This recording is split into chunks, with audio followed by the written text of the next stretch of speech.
Doing the damage they were doing to Jameson and all. Kid just doing his job here. And then his dad comes out to help him.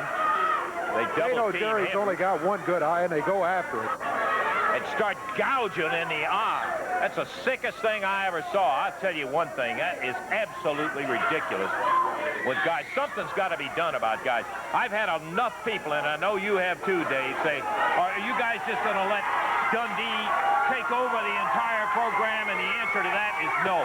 Something's going to be done about it, because I'll tell you one thing. I know Marlon's going to do something, Jerry will do, and I can guarantee you this is one place I'm not objective about the thing. It's ridiculous. It's bad enough when they come out here and do some of the things they do to like Jameson and Johnson. Sure, they're their opponents. You go in there, you beat them in that, but you don't start beating them around. And then you jump on a kid just out of high school like that. Then his dad comes out and tries to protect him naturally, and the next thing you know, they're in there digging at his eye, the only eye. He's got one bad eye, and they're digging at the only good eye he had. Something's got to be done about it. That is sick, right. sick. I've had a lot of people, Dave, and I know you've had some folks mention it to you, as to one asking the condition of Jeff Jarrett after he was pounced upon by Landell and Dundee. In addition to that, it brought up a couple of questions that I had for Jeff and asked him for some response. Let's take a listen. Lance has asked me today to answer two questions he had for me, and the first one is concerning why I wanted to become a professional wrestler. And the second is why I wanted to get back in the ring and referee Bill Dundee's match. Well, last night when I was organizing my notes, I wanted to be prepared for this, and I was a little nervous. And well, tell you the truth, my notes began to look like a book about my entire life. So I realized that, you know, TV time won't permit me to give you all the reasons why I want to become a professional wrestler. I can only give you a brief explanation about it. When I was real young, I woke up every Saturday morning and watched my dad on television. I was really excited about it every Saturday morning. And I'd go out in the afternoons, and my friends would say, hey, I saw your dad on TV, and I'd sort of feel proud because, you know, my dad was on television. And then, as I got older, I started going to the matches and watching him. And this is the first time I really saw that people saw him as a true hero to him. A lot of people loved him. He had a lot of fans. And up until this time, well, he was just good old dad to me. And then as time went on, I kept going to the matches, and I kept enjoying watching him. And I'd get nervous sometimes watching him wrestle, and I'd get scared. But I grew into one of his fans, you could say, and gradually, I think I was probably his biggest fan. And at this time, well, he became like a hero to me. And I began to listen to him he had always taught me lessons in life about courage, morality, hope, love, and faith. And this is the time when I became he was my biggest hero. And that, I wanted to be just like him. He became the best wrestler he possibly could. And I want to follow in his footsteps and be the best wrestler I can.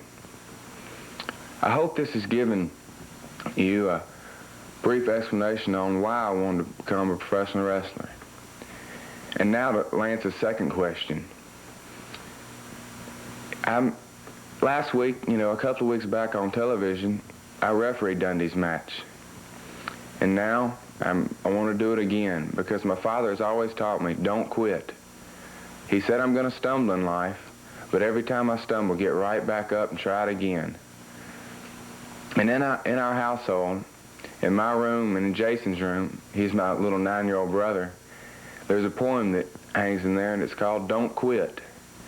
And Dad, he wrote it at the bottom of Jason's poem that if this is the legacy he could leave us, he'd be proud. And it goes something like this. When things go wrong, as they sometimes will, when the road you're trudging seems all uphill, when the funds are low and the debts are high, and you want to smile, but you have to sigh, when care is pressing you down a bit, rest if you must, but don't you quit. Life is queer with its twists and turns, as every one of us sometimes learns, and many a fella turns about when he might have won had he had stuck it out. Don't give up, though the pace seems slow. You may succeed with another blow. Often the goal is nearer than it seems to a faint and faltering man. Often the struggler has given up when he might have captured the victor's cup. And he learned too late when the night came down how close he was to the golden crown. Success is failure turned inside out, the silver tint of the clouds of doubt, and you never can tell how close you are. It may be near when it seems afar. So stick to the fight when your heart is hit. It's when things seem worse that you mustn't quit. Okay, we're about ready to go with our next one. We're looking forward to this, too. Tony Falk is coming in right now. His opponent today is young Jeff Jarrett. Jarrett is brand spanking new as a professional wrestler. He's got a lot of filling out. Okay, Tony, okay. Tony Falk got something on his mind, and I hope it's wrestling. Lance Russell, you know I have been a victim of the biggest conspiracy around here. You know when I signed that contract to go in the ring with Jeff Jarrett, it said 1 fall, 20-minute time limit. When they announced the match when I was in the middle of the ring, it said 1 fall, 20-minute time limit. Yes, it did. I know what it said. I read the contract. Anyway, Lance Russell, I was going to teach this boy a wrestling lesson just like I said I was going to. I was just putting all my fancy takedowns on him, and I was really rubbing his face in that mat. Then when I decided, you know, to really give him a beating, really pour it on, right when I was in the middle of it, they rang the bell. They said the time was up. That's right, because it was a 1 fall, 10-minute time. I know what the contract said. Well, just so you know what it is today, 1 fall, 15 minutes. That's exactly what it is. That's what I want to know. You mean this is a 1 fall, 15-minute time?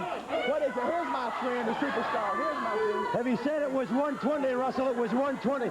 Because just like happened to him, just like happened to us, Jarrett Promotion and his old deep pockets Eddie Martin grandfather told you to ring the bell if the kid was getting hurt, right or not? No, he did not. Jarrett Calhoun dove down behind me and got me beat the referee, right?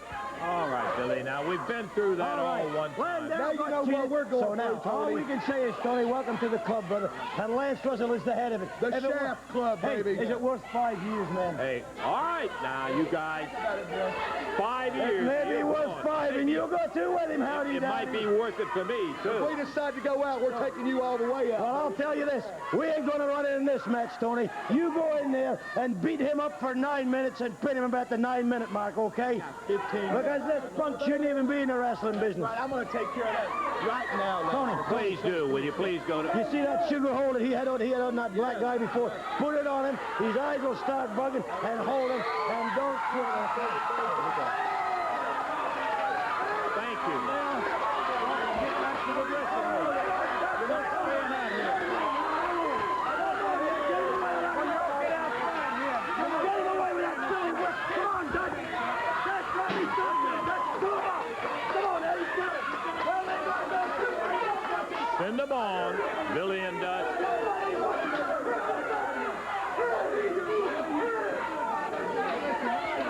They're leaving. All we was going to do was run. We got to go back so today. They can go back. Get rid of That guy's nervous enough without y'all sitting out here wanting to interfere. So what, Martin? Wasn't you ever nervous in your first match? That's right. I was nervous in every one of them, but you're not going to be out here doing this. Well, Tony Falk can beat him without us. Tony, do it. Get your hands off. Well, there they go. Thank goodness. All right. Got rid of the extra baggage that was here. Boy, I thought LeDuc was heading in there to do what he does best, and that's beat up on people. Much to our surprise, he nailed Dundee. He nailed Landell. And LeDuc, I cannot imagine why, with LeDuc's reputation, came in and really saved Jarrett, picks him up now. He's carrying him out the door as Eddie Marlin, Travis, and Dutch Mantell go. Good night. You know, I don't understand it. I mean, that is certainly not typical of Joe LeDuc that we know. Well, but I think Joe was upset with Dundee and Landell to begin with there, and I don't know. They had that little confrontation out here. If there's any way that they hear LeDuc out there, I'd like to get him back out. I'm very curious about the move of Joe LeDuc. I'm very happy that he came rolling in there. Hey, Joe.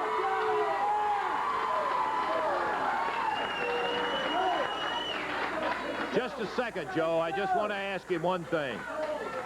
I don't want to get in any argument with you. I know that you and I have had some problems, and I've seen you beat up on some guys unmercifully.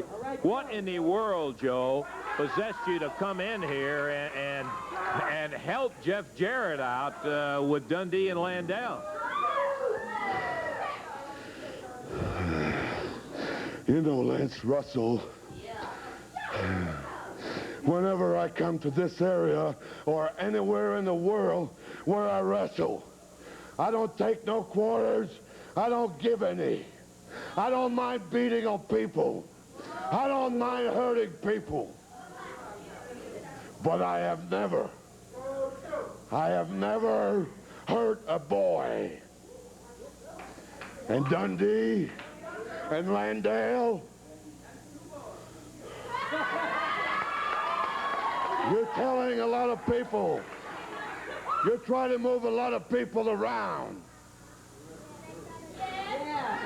You are not going to take Joe LeDuc's place and fight my battles, because Joe LeDuc can take care of his own self, because I like to wrestle, Lance Russell. I like to fight. I like to drink beer. I like everything that's good in the world. Those big men, Dundee and Landell, you want to beat on boys? Let me tell you something. You want to beat on boys? I'm going to ask the promoter here. I'm going to ask the promoter to give you a chance to beat on boys. Because you know something, Lance Russell? When I first started wrestling, I didn't learn wrestling in the woods chopping trees. I learned in the ring. Get myself beat on the head until I understand that you don't learn how to be a wrestler in the gym. You don't learn how to play basketball in the gym. You don't learn how to play football unless you get tackled. Jeff Jarrett, here's a message from LeDuc. In the ring is where you learn. Joe LeDuc with the interesting... Hey, Joe, anywhere you want to, as far as I'm concerned. Including that bullwhip on the pole match and the big main event. It's going to be a six-man with Dundee, Landell, and Falk going against Lawler, Joe LeDuc, and Jeff Jarrett. Son of a gun, Jeff, I'll say one thing. You got a couple of real heavyweights with you. I do, Lance. I'm just glad I get to be in the same ring, because it's an honor to be in the same ring with these guys. But they know, and I think the people know, that I don't have a chance against a Dundee or Landell.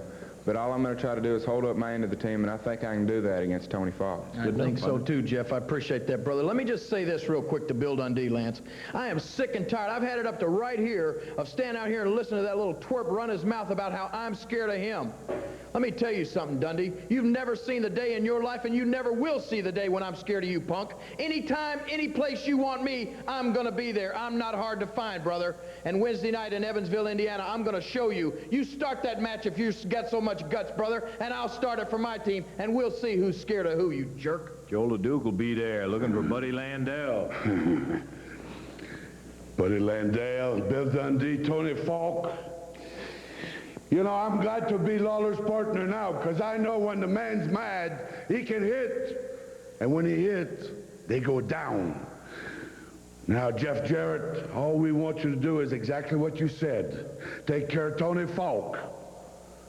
and we take care of the rest. But in Landale, you tell everybody, Lance Russell, everybody that wants to listen and watch you, you're going to slap my face. Actually, you're going to slap my smile off my face. First of all, anybody that ever see me smile on this television, I dare you to come and say it. So you ain't going to slap me. You can slap me all you want. Show me how much of a man you are. Oh, we are ready for what ought to be a most interesting final event right here on Championship Wrestling, David. Should be indeed. We've got a tag team match with Tony Falk over in the corner of Pat Rose and Abdul Gaddafi. But going against, look at that, Big Joe LeDuc and Jeff Jarrett. Been looking forward to it all along. And we're finally to the expiration of time main event of the day. Referee Jerry Calhoun is telling Tony Falk, sit down in the chair and stay there. I hope he listens. Good idea. I doubt he will. A couple of real bulls squaring off in there right now, Gaddafi and LeDuc. These are two very large gentlemen. An interesting pairing with LeDuc and Jeff Jarrett. By the way, I was impressed with Jeff, a comment that he made. Jeff was saying that he needs to be in the gym learning, but because his name is Jarrett, he's forced to be in the ring wrestling, and that's a very, very good comment to make, and shows you that he's got his feet right on the ground. He is brand new, just brand new. You probably saw the very first effort that he ever had in championship wrestling. He is teamed up with an unusual guy, Joe LeDuc, who just whipped Big Gaddafi right across the ring. Boy, these two guys are both huge, both weighing over 280 pounds. LeDuc with about a 4-pound weight advantage. And he put a right hand to good use there, as you can tell from the reaction from Abdul Gaddafi. Pat Rose takes the tag. Pat took a little look at who he was going to be against, but I've never seen Rose back up from anybody yet, and I don't suppose he'll back up from Joe, at least until after he's been in there with him for a little while. He's got a headlock on Rose. LeDuc, very strong. Oh, wow. Good night. Did you see that shoulder? It's like a truck ran over him. Oh, boy, oh, boy. He murdered him with that shoulder alone. It just splattered him on that canvas. Ooh. LeDuc swings with the right hand. You are not going to see too much finesse in that. He just uses that superior power. And yet, Dave, saying that, it makes it sound like he's just a plotter and a clubber. LeDuc is so fast for a guy that big. I can't believe it every time I've seen him display some of that speed. He's got it. He's got the tools, no doubt about it. We've seen him with drop kicks and all sorts of things. Doesn't that knock you out when you see that guy go up with a drop? Look at here! Hey, Speaking of drop kicks, Joe LeDuc popped Pat Rose down, and there's a tag on Jeff Jarrett. Catches him with a flying press. Pat Rose whipped into the rope.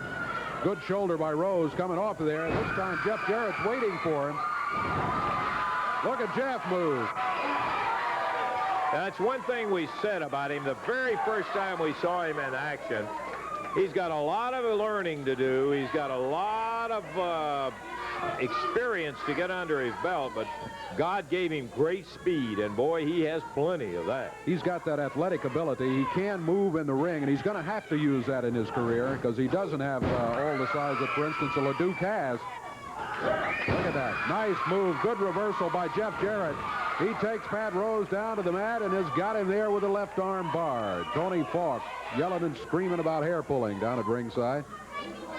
Good combination of a hip toss right back into an arm drag as he popped Pat over and down and goes into a bar in there. Jeff with marvelous high school credentials as a basketball player, excellent in college, and I think we told you last week, academic All-American at Aquinas where he goes to school. Tony Falk calling for some action here. He's not happy with the predicament Rose is in at the moment.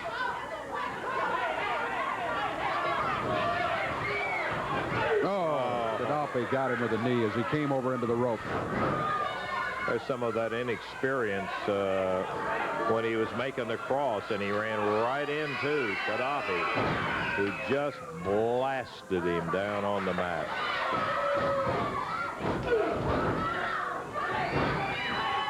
Jeff being choked by Gaddafi. Referee counting for the break. Gaddafi breaking it and then went right back to him. Now he's got him over the top rope, choking him with a rope.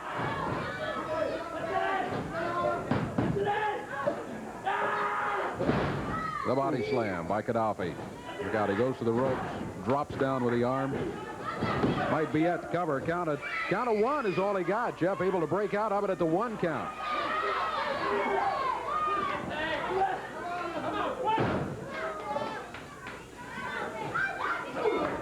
Pat Rose. I think he hit him with a thumb. Looked like he jabbed that thumb in his throat. Well, this is what you call learning the hard way, and Jeff, very determined, slammed back at him. He's a fighter, no doubt about that. Rose goes to the throat. That shows you Pat was upset and irritated when he nailed him because he got him hot enough to go right for the throat in front of the referee. And Pat Rose, rough, tough son of a gun, I'll tell you.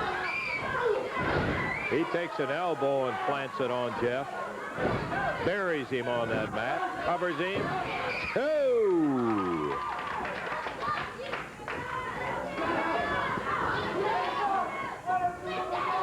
Our time winding down here on Championship Wrestling. We'll check it all for you in just a moment. Gaddafi, big body slam. Look out from the middle rope. Hey, Jeff Jarrett out of the way. Needs a tag. He gets it on Joe LeDuc.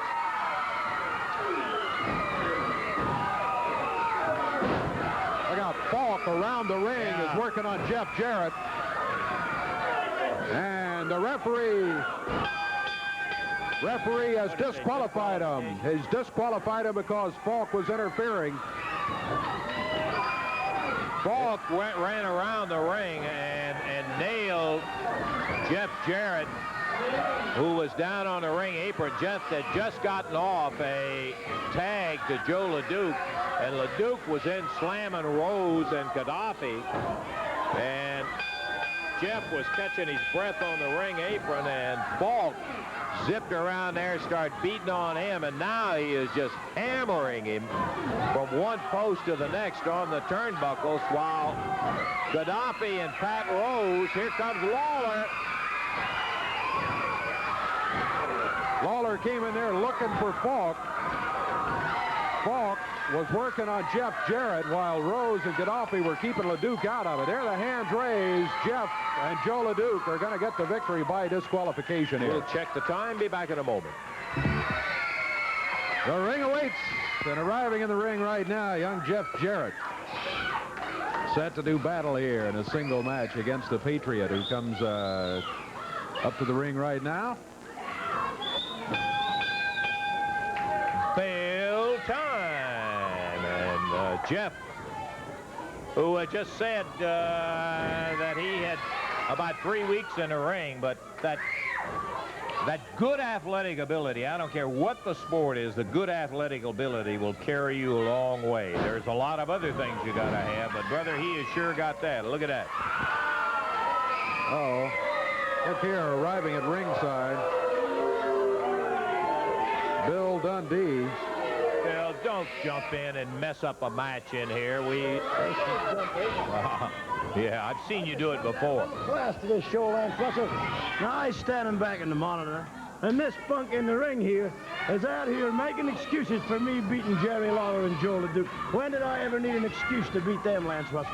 He wasn't making excuses. He simply said he didn't want to be the cause of them losing some matches in there. He appreciated their letting them be in there on their side. Okay, I'm going to give the boy credit where he's due. He used to play basketball, and he was very good at it. But you know what kind of basketball it was, Lance Russell? It was college basketball. That means he played with a lot of college kids, a lot of preppy kids just like him. And I'm sure there's a lot sitting out there looking at him saying, oh, that's a college graduate right there. Maybe I can be as good as Jeff Jarrett. Wrong, Daddy, wrong. He ain't going to make it in professional wrestling, Daddy, because this is when you separate the man from the boy. Oh, and I'm going to give you credit where it's due, boy. He's doing a good job right there right now, Jack. Consider how short a time, Bill, he's been in professional wrestling, and you're the one that forced him to get in the ring when he already said he should be in the gym. What do you mean I forced him? I slapped him because he slapped me one time. Then his dad comes out, tells everybody that he has a bad eye. Well, brother, if you're going to do something, you don't tell people your weak spots, right? Yeah, well, some people would be more of a man than to take advantage of a person that's got a bad eye like that, and I think he wasn't counting on that situation with you. Well, I'm going to tell you something, brother. This punk don't have to look too far from me. When he puts on about 50 pounds, he gets about 10 years older. You don't have to far to look for me, boy. I'll be right here breathing down your neck, Mr. Russell. Well, time is on his side. He's strictly going up. There's no question about that. He's a good-looking young wrestler. Right now, does he? The Patriots giving him all he wants right now. I think he's about to, well, the boy's got a little more stamina than I thought. I got to give you... Well, that's a small... Well! Yeah, okay, Russell. He's quick and he's smart and he's a doggone good athlete, and he comes up with a surprising win over the Patriots. All right, our opening match of the day is set to go as the bell sounds. Pat Tanaka faces off against Keith Robertson. Keith Robertson's partner is Keith Eric. And Pat Tanaka's partner in the corner, Jeff Jarrett. One fall, 10-minute time limit match. Pat Tanaka out of Hawaii, schooled in the martial arts. Keith Robertson and his partner, Keith Eric, both out of Memphis, Tennessee, and of course, Jeff Jarrett out of Nashville. Big powerful job, and Keith Robertson says, it's enough of that for right now. He slides out of the ring. Back up on the apron now. He climbs through the rope. Pat Tanaka waiting for him there. Here he comes back again. Bill Dundee over here at the table. Tanaka fired into the ropes. He ducks under. Robertson waiting there. Tanaka let him have it with a very clean chop. There's a headbutt. And Keith Robertson in trouble here. No, he ain't in trouble. He's just getting a breather here. Now, that's a karate chop. That should never even happen. That was side of the hand. That's all right as long as you don't jab with the point of the finger. Jeff Jarrett coming down off the rope. Spider-Man. Robertson. That'd be for me. That boy would never be in the wrestling business. If it hadn't been for you? Hadn't been for me. I punched him out one time. He got so mad he went home and said, Daddy, I got to beat up Bill Dundee. I ain't seen him since. You may. Young Jeff Jarrett. Okay.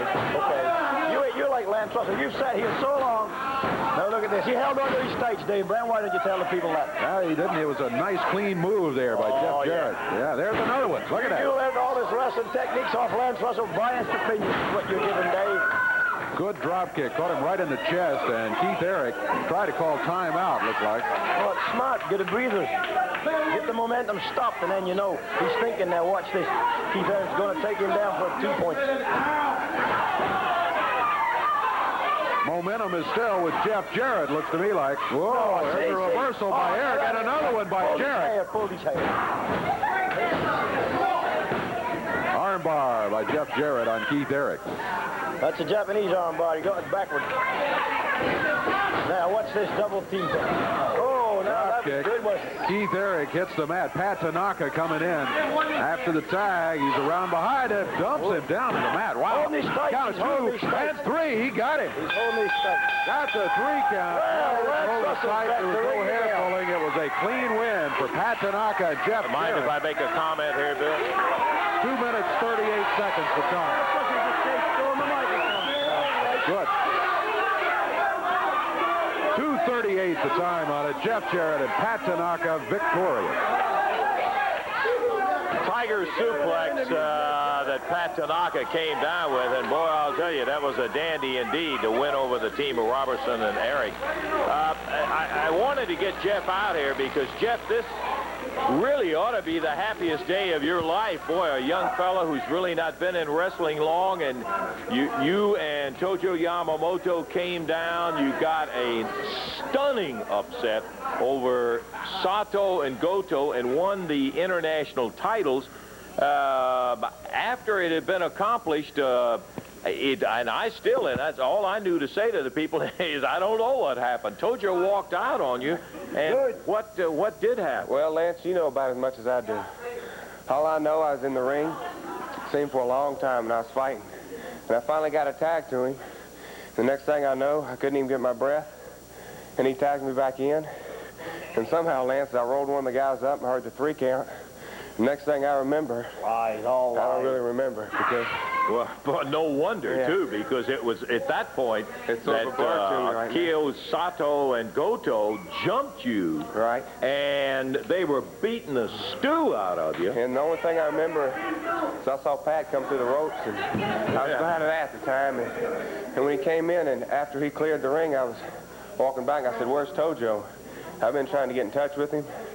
Lance, I don't know really what happened. All I know, you called him, and I've tried to get in touch with him all week, and I don't know where he is. He hasn't said nothing. He didn't say nothing after the match. He just left.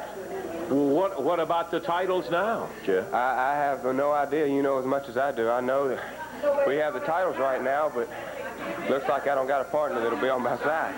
Well, I'll tell you, here's a guy that was on your side when you needed him. I'll tell you what, Jeff, man, Tojo is not your friend. He walked out on you, brother. You got to stop being such a nice guy. Go after him, man. We're going to show Tojo and Goto. You're going to show nobody. Yeah, we'll show him what it's all about. They know the martial arts, right?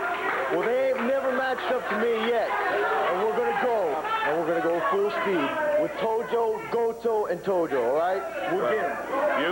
You guys got a match coming up with Sato and Goto, and you do remember that you know now what they did to you. What goes around comes around. That's what I'm going to try to do, pay those guys back. Hey, go back. That's what the matter is. They left me in the ring bloody, and I'll get them back. Okay, Jeff Jarrett, Pat Tanaka. We'll be looking forward to that. We'll try to clear this situation up a little bit later. If you don't mind, we're going to take a break, and we'll be back in just a moment. You're going to see this young man in the ring in action with Paul Diamond as his partner in just a moment.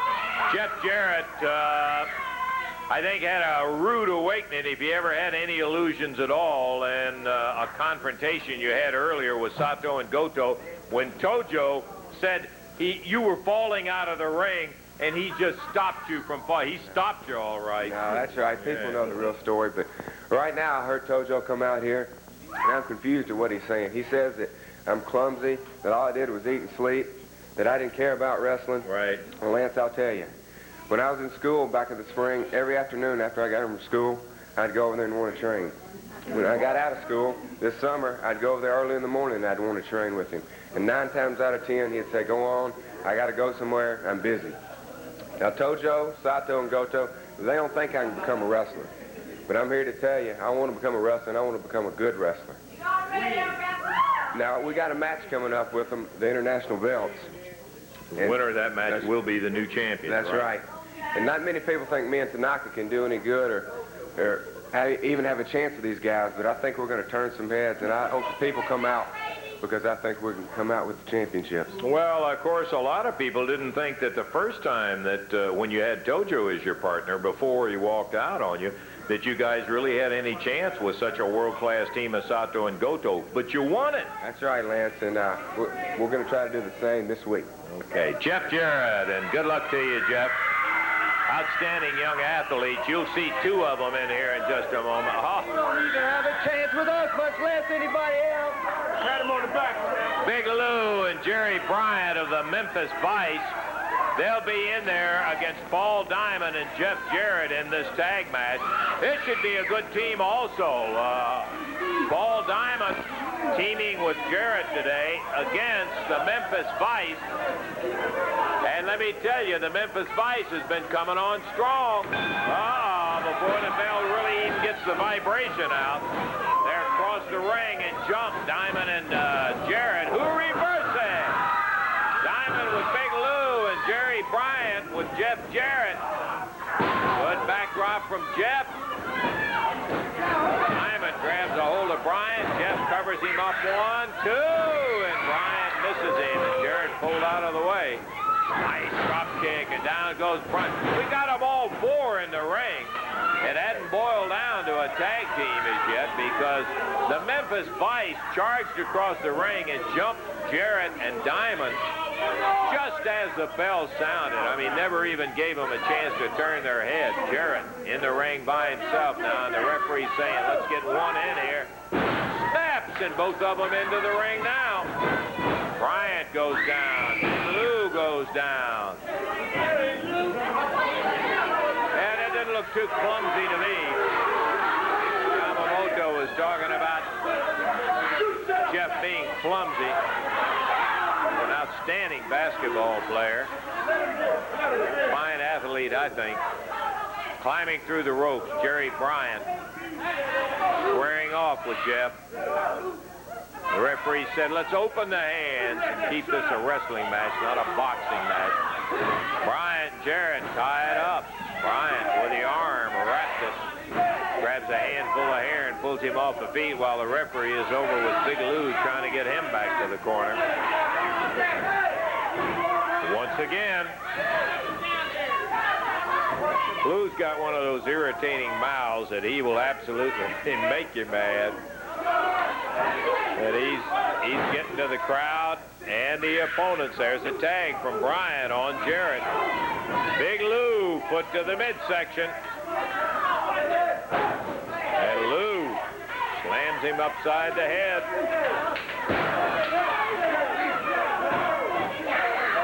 Tag on Jerry Bryant. With the knee of Bryant, a head slammed into it. Jarrett down in the corner. He needs to get over to Paul Diamond, but he's a long way away. Bryant whips him in. Clothesline, and down Jeff goes. They're keeping him well on this side of the ring so he can't tag his partner. Body slam. And Bryant baits Paul Diamond in, so the referee has to intercept him while that's happening. Jarrett caught in the corner by Big Lou and Jerry Bryant. The referee turned around and saw him. Jumps on him right away. They said, oh, no, no, no, no.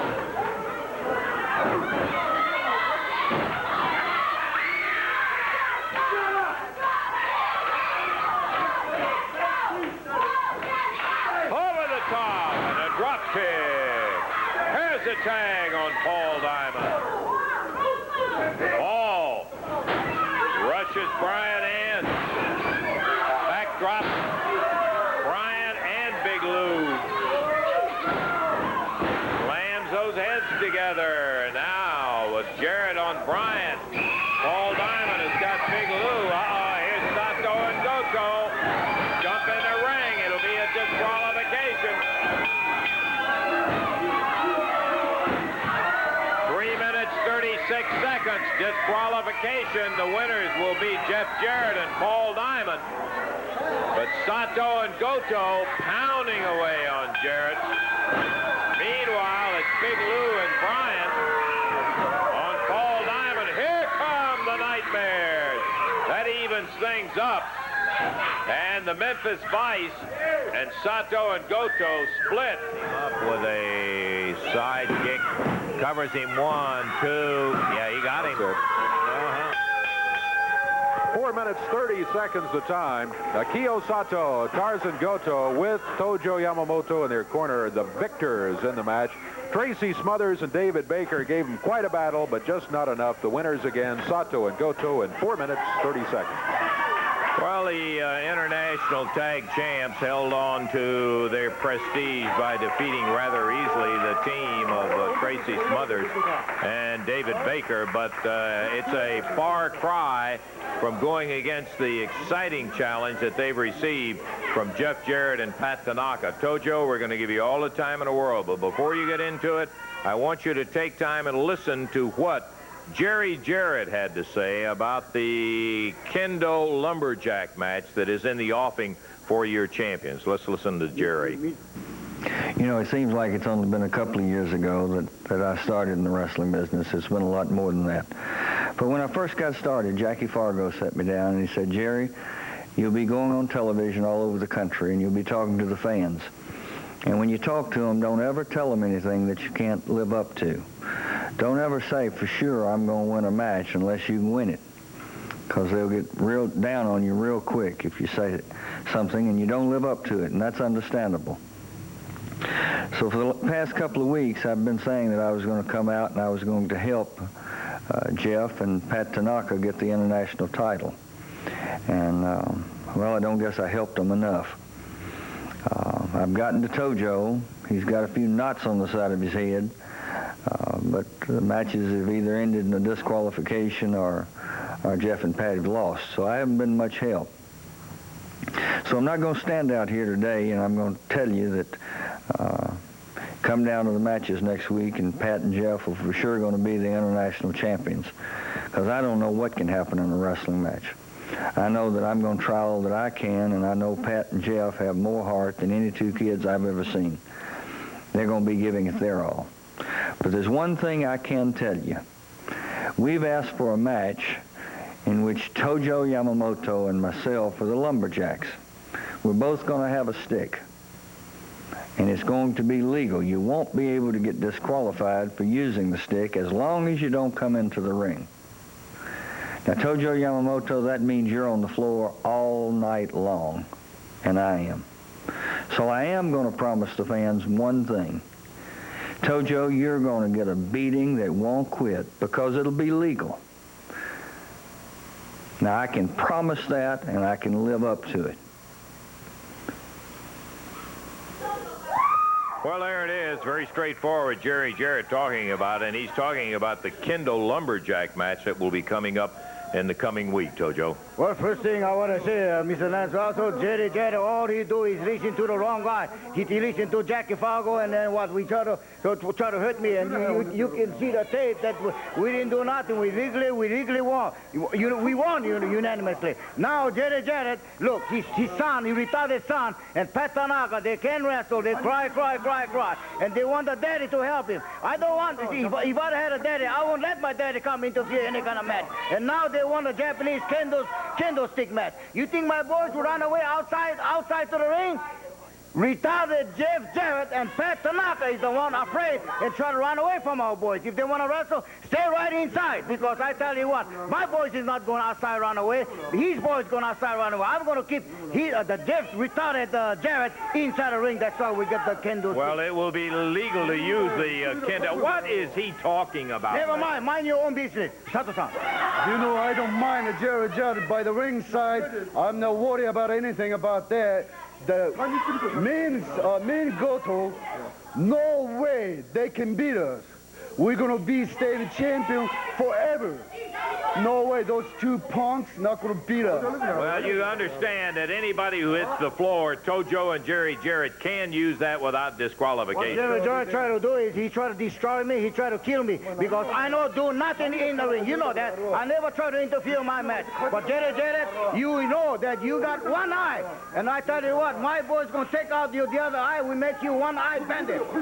Can you keep him quiet sometime? All right, we'll be back in just a minute. Jeff Jarrett and Pat Tanaka have made an unusually successful young team. We've got an unusual video, kind of a music video that I think you might enjoy. All right. Opens up with Jerry Lawler talking to these two. Let's take a look at it.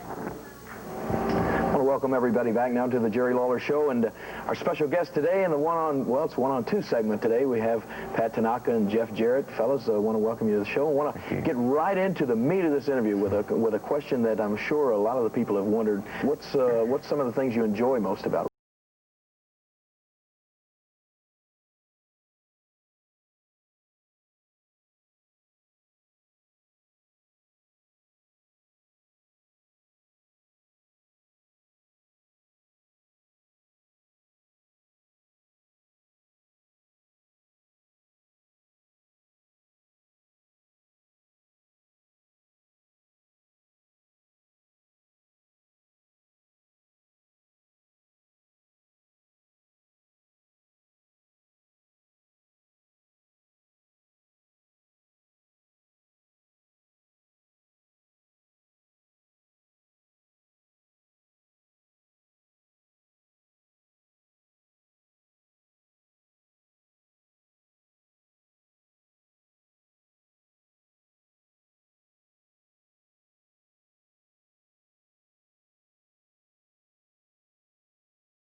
Jarrett, Pat Tanaka will be facing the Memphis Vice. And here everybody comes. Ought to be a doggone good tag match today, Dave. Looking forward to this one. It's going to be a tag team match. One fall, 10-minute time limit. And introducing the Memphis Vice, Big Lou and Jerry Bryant out of Memphis, Tennessee. They come in at a total weight of 468 pounds. Meanwhile, at about 401 pounds across the ring, from Nashville, Tennessee, Jeff Jarrett and his partner from Hawaii, Pat Tanaka. Lou was just pointing out the signboard that he and Jerry wear on the backside of their wrestling attire. Big Lou has so bad. And Bryant has mean and nasty. Yeah. Jeff Jarrett with new wrestling attire here today, too. Yes. First time we've seen Jeff in the long wrestling bottoms. Bryant. Boy, Bryant, I've never seen anybody with more confidence when they step in the ring. You could put him in there against any two big guys, and he would walk in there thinking, I'm going to beat these guys in 10 seconds, you know? Well, whoa, beautiful drop kick. Look at that one. Boy, Bryant and Big Lou both may have to rethink a little bit now, huh? Yeah, that'll take a little confidence away from you. Two great drop kicks from Jeff Jarrett, and he does have a dandy drop kick. What we really say about Bryant off the microphone is he is cocky.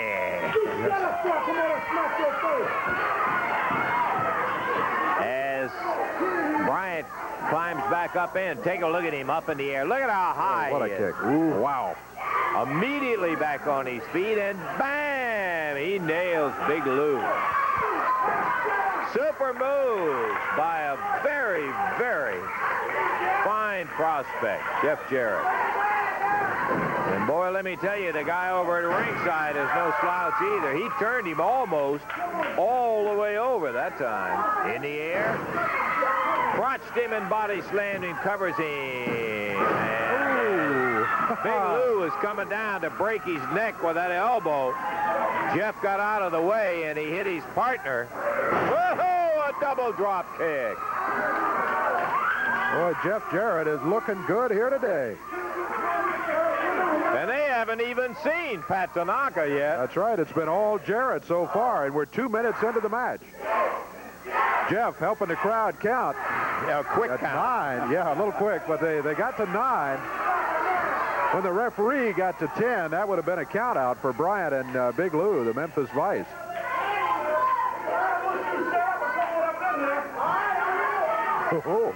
Lou inviting one of his tormentors up into the ring there. Somebody's been yelling at Big Lou ever since he stepped out here. I think Lou's temper and disposition a little short after that drop kick from Jeff. Look out, though. Oh, yeah. From outside, Lou Winston. He's got quite a reach on him, and he reached into the ring with that right fist and tagged Jeff Jarrett with it. Bryant with Jarrett backed into the corner. Look at Lou Winston from outside.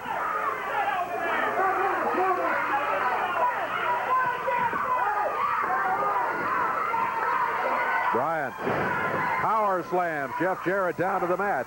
Count is at 1 and 2. Jeff able to kick out of it at the 2 count. Didn't look good there for a moment. Surprised Bryant, too. He was stunned when he found himself flying off of Jeff. Here's Big Lou. Going for the suplex.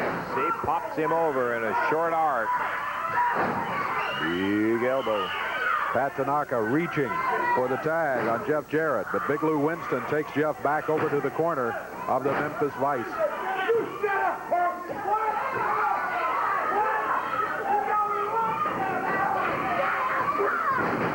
Jeff might well use a tag on partner Pat Tanaka at this point as Bryant and Big Lou kind of turn the tables around, and Bryant adds to it by ripping a right hand. In the air again. Another body slam. Jeff Jarrett, center of the ring.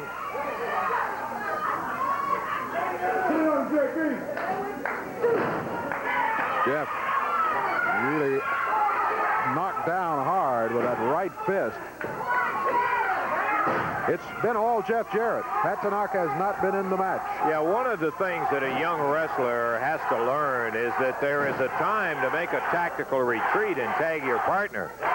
Most young wrestlers who are worth their salt that we've seen when they start out will think, boy, I'm not going to let that guy get away with that, and he'll stand there and get his brains beat out and get beat.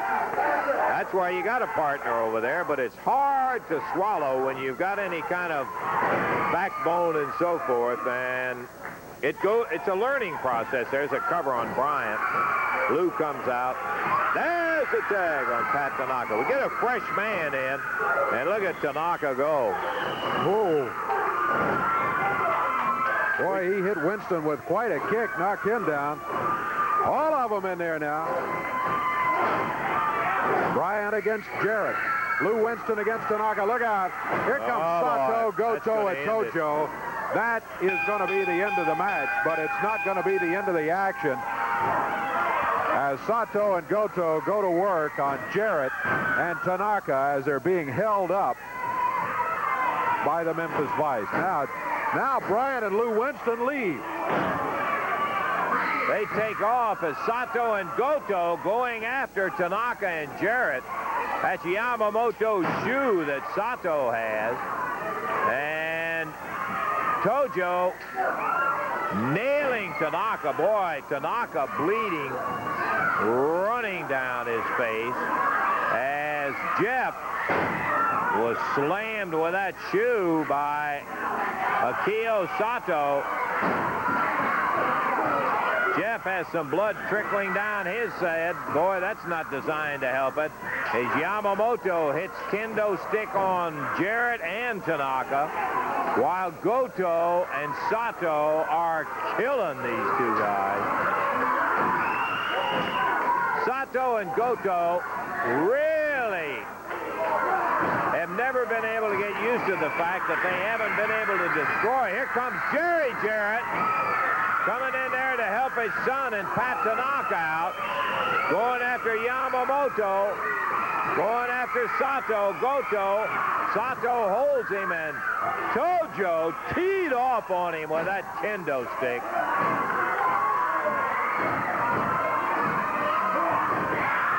Here comes the King.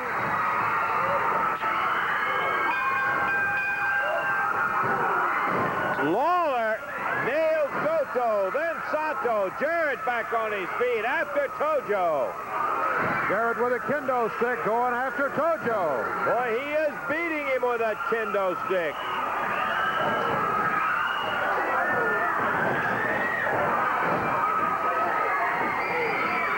And Sato, Goto, and Yamamoto figured out that 4 better not tangle with 3. And they have finally split. Tanaka bloody from head to toe. And the end result is a disqualification. Yeah, the team of Jeff Jarrett and Pat Tanaka are going to get the win. 5 minutes, 19 seconds, the official time. 5:19 the official time as Jarrett and Tanaka win it. Go away bloody at a brutal beating by Sato and Goto. Timeout, and we'll be back in a moment.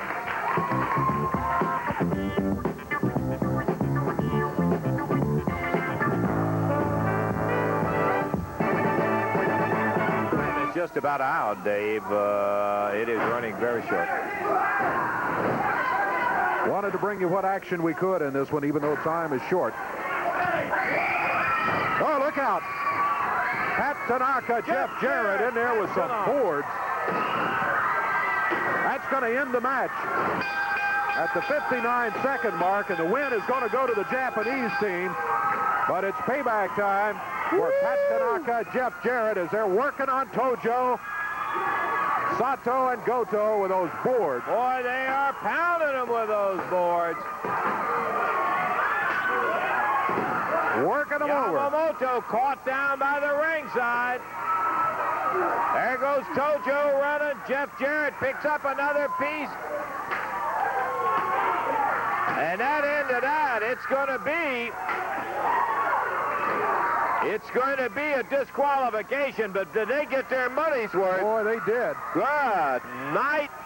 Woo! Wow.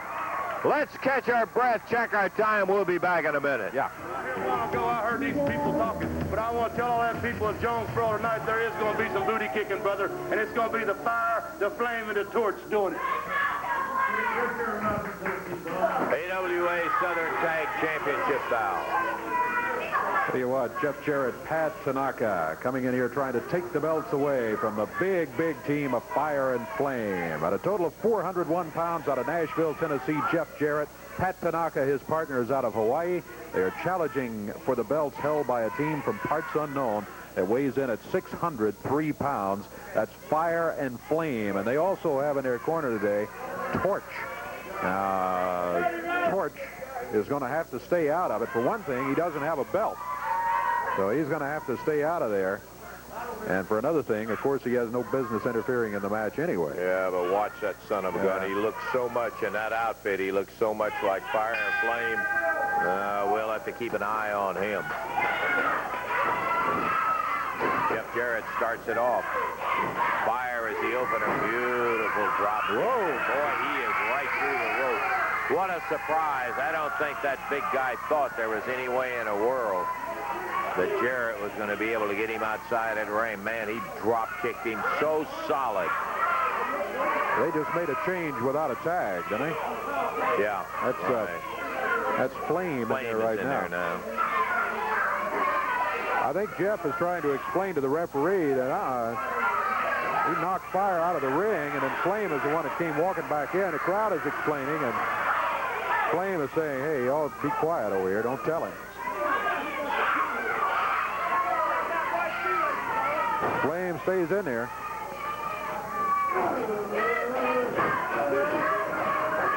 Nice reversal.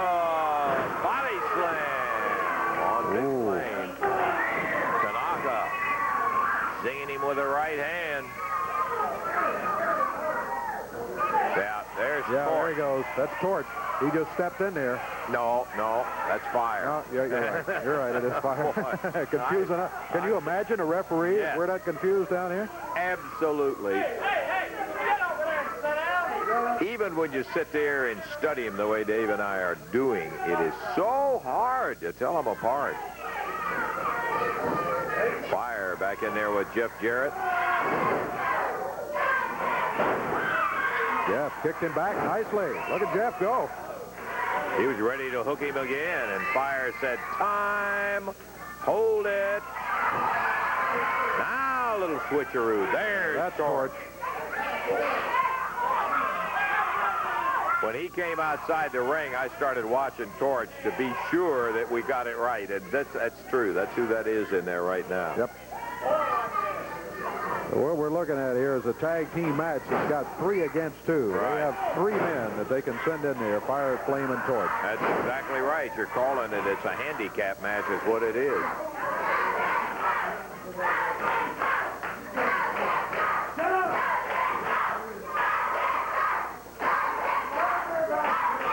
Jeff Jarrett not backing up from him, I tell you. Nice drop kick by Jeff Jarrett. Boy, he's got a dandy. Man, he's got so much power in his leg. One of the things that made him a super basketball player, and he still is, as a matter of fact. All right, Fire is back in there now. Torch has retaken the seat over in the corner.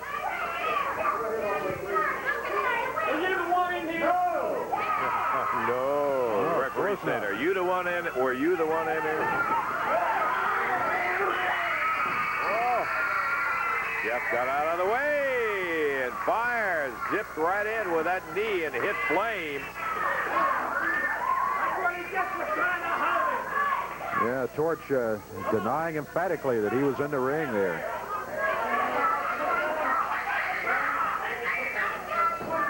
That is Fire in there right now. Jeff was talking about him going into the tights, thought he had something in his hand, but referee didn't see anything. Pat Tanaka has not been in as yet. And if this match, yeah, we'll just have to keep the tape going and show you this because our time is running out on our championship wrestling. But I can promise you, we will tape the conclusion of this one. Fire out of the ring, and here's Torch. That is Torch back in there. Flame is seated right there, over on the left of your screen in that chair. He's the legal man in the ring. But how can you tell? I mean, it's difficult. I'm sure that even watching at home, it's difficult for you to tell them apart. And again, remember the referee is over. That's Akio Sato jumping in the ring. Here comes Goto. Oh, that's a shame because not only is the match over now, or not only is the fall over, it's going to end on disqualification. Gojo with a kendo stick beating up on Jeff Jarrett while Sato and Goto, those big boards, they just broke that one over Jeff Jarrett's head. There's another one they broke over Pat Tanaka's head. They got pounding on Jeff Jarrett over here. This thing stop. It is 6 against 2. Here come the Hillbillies. Cousin Jr. and the Giant Hillbilly. Boy, that'll even sides up in a hurry as with those boards, Sato and Goto were pounding on Jeff Jarrett and Pat Tanaka. Fire, flame, Sato, Goto. I want him in a match, man. Jeff, you know, we're out of time right now. We're gonna have to take our time out. Jojo, I can take anything you bring on, brother. I can take anything you just have. Come on right now. Come on. You think you're so bad? You think we're cowards? I ain't running from you. I'm right here. I'm not running from you. Jojo, let me tell you something. You might have won this battle, but the war's far from over. They ain't got no business out here. Well, they are out there. It was an expiration of time match. I grant you that that's the way. Uh-oh, Tanaka across the way with a board. Everybody's getting armed now. I hope we can get this thing cooled down. Southern Tag titles were at stake in an expiration of time match with Jeff and Pat. And against Fire and Flame, the champions. And, of course, I think you saw probably at the beginning, at the end of the last match, Sato and Goto came out with those boards and started breaking them over the heads of everybody. Sato and Goto were leaving. Cousin Jr. and the Giant Hillbilly, who have certainly no love for Fire and Flame, are still out here with Jeff Jarrett and Pat Tanaka. I don't think we're going to see a lot of action officially until we get to, Sato and Goto come back out. Now, we were going to try to have and get into a second fall for this Southern Tag Championship belt, the first one being lost on disqualification. Junior over there with Fire. Flame is pushing him into Junior, and he says, hey, quit that. And up here, Jeff Jarrett waiting on Sato and Goto. Yamamoto armed with a kendo stick. That's Tanaka going after Goto you're looking at. Giant Hillbilly and Cousin Jr. running Fire and Flame and Torch. I think what we have is prelude to pandemonium here. We don't have a second ball. We don't have anything but about 8 guys who'd like to get in there and grind each other's head off. Now the Japanese team that looked like they were starting for the dressing room, but now here they come back. Sato talking a mile a minute. Now maybe they have left the area now. It seems that the Japanese team is gone. But Giant Hillbilly and Cousin Jr. are still down here running their mouth at Fire and Flame, so that as long as you have that unbalanced situation, there is no way that we're going to be able to get another fall underway. Okay, now we got it down. Fall number 2. I'm being a little optimistic when I say that it's down to even numbers now, because it isn't with Torch out here. Fire and Flame have a one-man advantage over Jeff Jarrett and Pat Tanaka. Tanaka in there now against Flame. But up on the ring apron is Torch, and Fire is down on the floor. This is Fire down here. That's Torch Fire. up there. That's Torch up on the ring apron. What an advantage when you've got a guy out there who's fresher than anybody to be able to rotate in. In the air, Pat Tanaka slammed down. Torch goes down, but he's right back up with an elbow.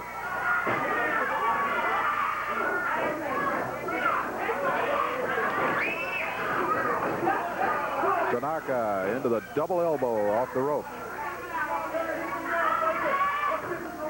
Fire takes over. Flame is down on the floor. Tanaka caught with 2 counts, but he kicks out. That's Torch coming in. Pat Tanaka rolled out of the ring through the ropes. Oh, look out. Tanaka slammed down into our announce table.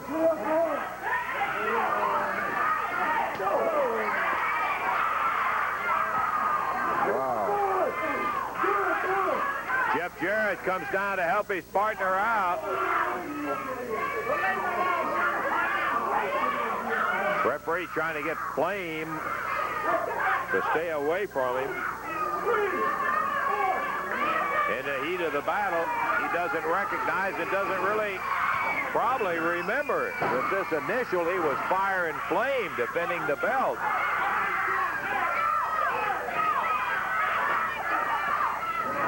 I'm sure there'll be an official objection filed on the Fire and Flame tactics in here with the 3 guys in a championship situation.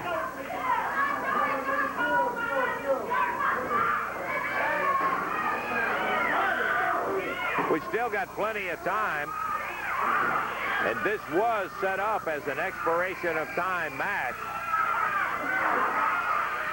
And of course, that simply means that the team with the most balls at the end of the expiration of time will be the victor. Uh-oh, look out. Yeah. Sato and Goto came back in the studio wrestling area.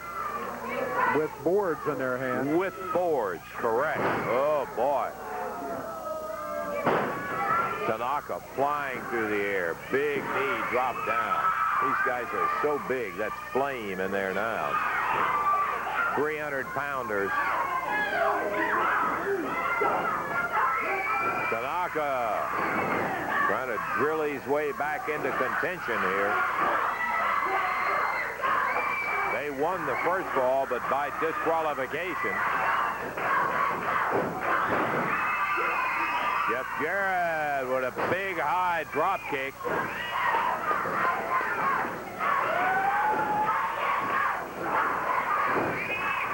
Takes the big guys over. You wonder, you know what kind of great shape Tanaka and Jarrett are in, but you wonder if constantly having to wrestle around guys that weigh around 300 pounds isn't just going to tire them out, Dave. I think it has to, especially when you consider that Fire, Flame, and Torch have that ability to put one extra fresh man in there. They get double the rest time that Pat and Jeff get. Count of 2 on Jeff. Oh, boy, oh, boy. He just threw him up for grabs and let him drop right on his back. Count of 2, and Jarrett kicks out of it. Another suplex, stands him, and a big high one. Down he goes. Fire getting a 1-2, and that's all.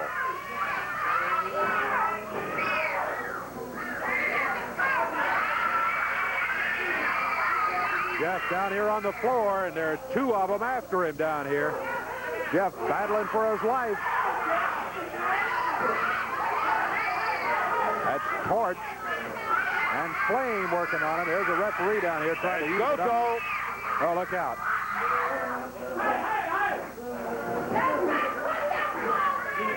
Referee saw Goto and ran him out of here again. Meanwhile, Flame and Torch continue to work on Pat Tanaka. Fire has just thrown Jeff Jarrett over the top rope. Jeff is down on the floor. Pat Tanaka rolled back in the ring now. Look out, there's Jeff, and sneaking up on him is Tarzan Goto with a board. And again, the referee sees him and sends him back out of here. Not doing Pat and Jeff any good. Look out, there's Sato and Goto. And there's Cousin Junior. Thank goodness, because they were just getting ready to attack Jeff Jarrett.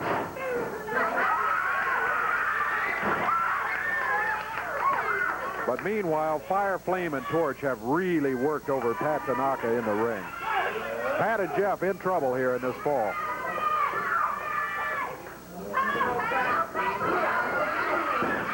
Upper arm by Flame. And a cover. 1, 2.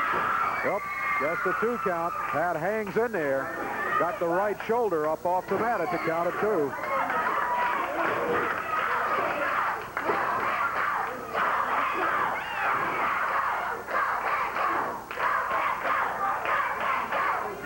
Wow. Pulling for Pat.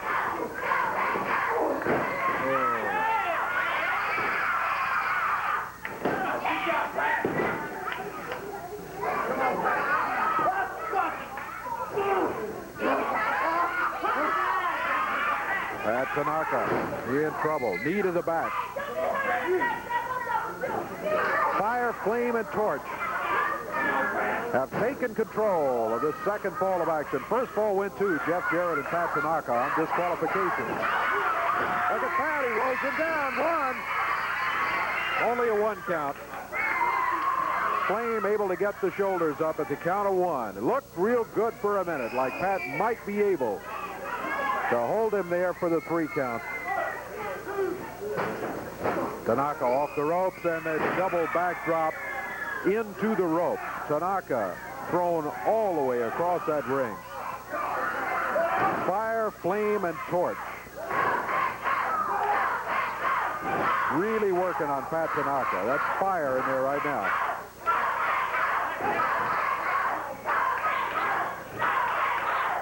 They make a tag, and this is Flame coming back in.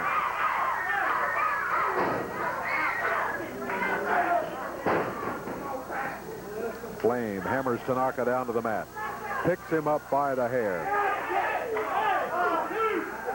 Much time. We got about 20 seconds. There's a tag made. Wrap it up. Our time is running out, Dave, as we're getting close to the expiration of time. And as it stands now, with the only fall having been won by Jarrett and Tanaka by disqualification, they still will not get the titles. What they needed to do was to win it. Our time is out, and that's going to be it. Time is up. We're out of time. Yep, time is up. You're right. That first fall ended. That first fall ended on disqualification, and the belts don't change hands on a disqualification. You got to win them outright on a pin. What they had to do was to win a fall and then get to eliminate the disqualification, and then really come back and win 2 falls is what they needed to do. Right. Under the expiration of time format. Tojo Yamamoto, who will be introducing the challenger a little bit later, had some words to say. Let's take a listen. We haven't heard this yet. I want to find out what Tojo's got on his mind. J.D. Jarrett, I'm here for buy this television time, and I want to let the whole world know about you. You no good son of a gun, J.D. Jarrett. You no good American, what do you call it, punk. Words cannot express me everything. And I tell you, Eddie Martin, I come to ask you before 1 month about J.D. Jarrett, that I want to wrestle J.D. Jarrett. No, you tell me, J.D. Jarrett get eye trouble, and then you tell me, hey, J.D. Jarrett, semi-retire. What? Now all the American people can see they have these pea brains. J.D. Jarrett can manage. Yeah, can hit us, can beat my brains and everything. That no good son of a gun, he can see. He cannot see with one eye. Look, he wear mysterious mask. He bring referee. He try to hit me, try to hit my Imperial boys. He's a no good son of a gun. And now I want to tell the whole fans again, I buy this time, Jarrett, you no good, stinking, crummy American punk, you. I'm going to get you, and I'm going to let everybody know. You no good punk. You no good punk. I said, banzai! We'll be seeing Sato and Goto in a match coming up in just a moment. As coming in right now, Tojo Yamamoto, Sato and Goto with their international belts on. What is all of this, Tojo? Everybody say we sneaky Jap. Jarrett said that we coward Jap. I tell you what, we not coward or sneaky Jap. We are Imperial Supreme Japanese. We tell you now. I'm going to do now. Oh, if no. Jeff Jarrett comes in the TV today, I'm going to beat him up, and I'm going to paint his back yellow streak, and I'm going to beat his back with his belt like a dog. And you don't need that paint in there. Why don't you just get it out of here? Jarrett, bring his retarded son. I tell you what, I'm going to beat him up with his bull whip and whack him in his back, and I'm going to paint this yellow behind his back. Yeah, and then he is a yellow because he look like a dog anyway. He look like the yellow dog. Yeah, you just keep making comments about Jarrett. But now, my two Imperial wrestlers going in there, we're going to beat them like a dog, and we're going to paint this yellow streak behind their back. Ikimacho. Why don't you guys just leave the paint? Tojo, take the paint out of here. Now, you don't need that paint in here. Boy, I'll tell you what, he's already cost Tracy Smothers his Mid-America title today. Brings in a bucket of paint and the belt. Okay, Davey, I guess as ready as we're going to be to see Sato and Goto in the ring. All right. We've got a tag team match coming up here, and the Japanese team steps in the ring already in there. Their opponents at 419 pounds, both out of Memphis, Tennessee, Jim Jamison and David Johnson. Akio Sato, Tarzan Goto with Tojo Yamamoto in their corner. This match is one fall, 10-minute time limit. Starting out, it's Tarzan Goto. He usually starts the match. Starting for the other team, Jim Jamison. Jamison back on the ropes, and Goto let him have it with a couple of right hands. That hard head of Tarzan Goto being put into play early in the match. Yeah, they use that as a battering ram on a number of different maneuvers in there. You can still see that flour or powder or whatever it was that Fire christened Lawler with in order to get a 1-2-3 on him. Oh, Akio Sato. Boy, this guy is dangerous. I've said it before. Pound for pound, he may be the most dangerous man in the wrestling business today. Yamamoto outside with that kendo stick. They, without any question, are heavy favorites in a match with Jamison and David Johnson in there. With all due respect to them, they're not in the world class that Sato and Goto are. Big foot to the side of Jeff Jamison, and they pound down on him. Jeff Jarrett, Pat Tanaka are out here. Oh, no! Jeff! Oh, boy, pardon me for laughing. I gotta tell you. Stop it? Yeah, they're stopping them. Uh-oh. Referee has just stopped the match. Okay, come on.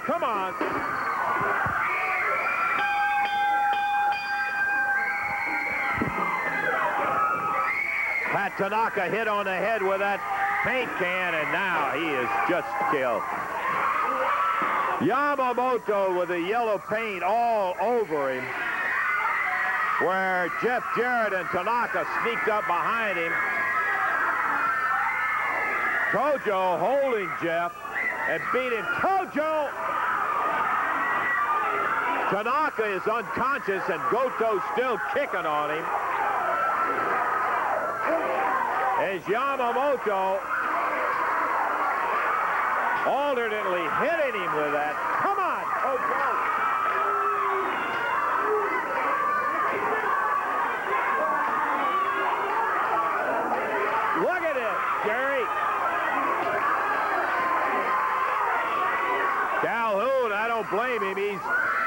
steer and clear of these crazy guys. Sato holding Jeff, and Tojo just continues to batter on him. Hits him with a kendo stick.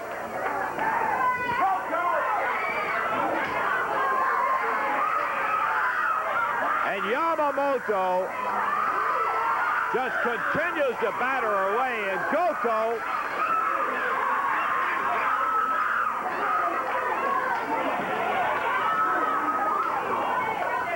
come on, can't we get some help out here? This is Cap, Randy. Waller is not in the studio. Waller is left. Where? Jerry's gone. There's nobody there. How about Tracy? Anybody? Can we get...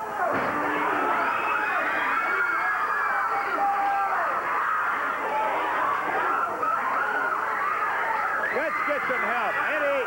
Here comes Eddie Marlin. Uh-oh. Goto drops him down there. Tojo! Will you get away from there and get out of here and take that... Coward. The top, if you want You me. beat him out with a stick in there, and you hit him with a belt, left him... Now I'm going to beat his father. You understand? Yeah, Where is Jarrett? Where is the coward Jarrett? Yeah, he doesn't happen to be here today, and I'll tell you, you wouldn't be doing... Will you guys quit that? Come on. Sato, Goto, leave him out. Get out of here. Boy, I'm telling you.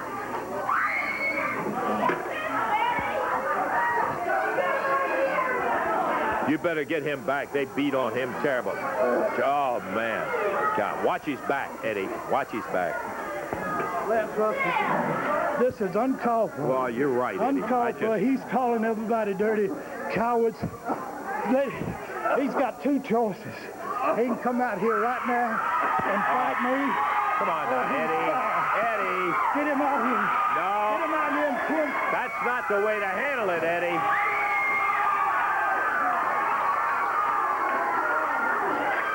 Eddie's talking about firing Tojo if he doesn't come out, but I don't think that's the way to handle it. You need to help Jeff out of here.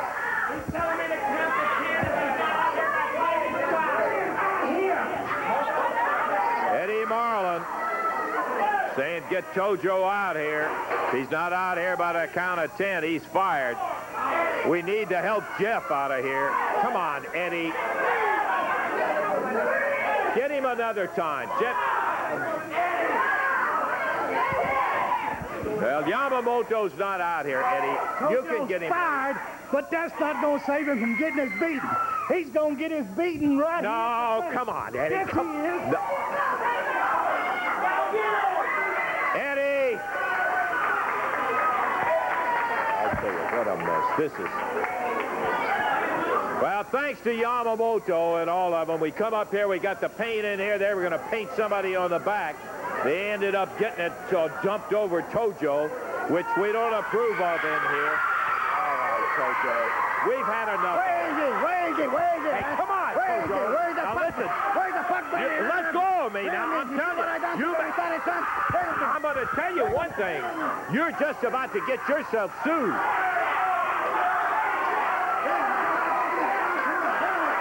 Wait till Eddie Martin runs out of there. Then you come back in. He's not looking for you. You're going to get yours. Oh, no. As Eddie comes through the ropes, Tojo hits him with salt right in the eye.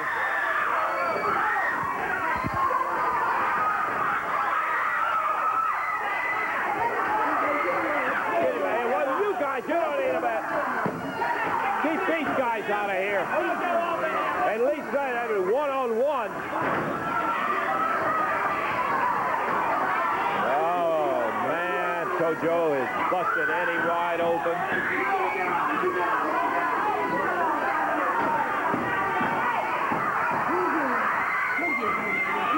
We need some help. This thing is just totally out of control. And Lawler's not back there? Get him out of here! Get him out of here!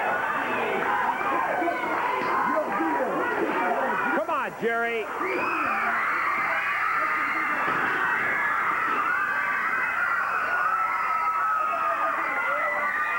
Come over and beat him on the head for pulling that. Jumping up there. I'm telling you what, Tojo. You are nothing but trash. Yeah, you're just trash. You're a disgrace to your own people. Come up there and do that. You never did a decent one-on-one thing. I'm embarrassed they even ever thought that you were a friend.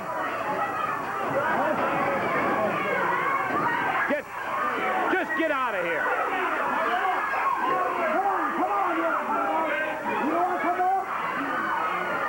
Can we get some help and get this thing straightened out and get these guys out of here? I want to tell you, Tojo.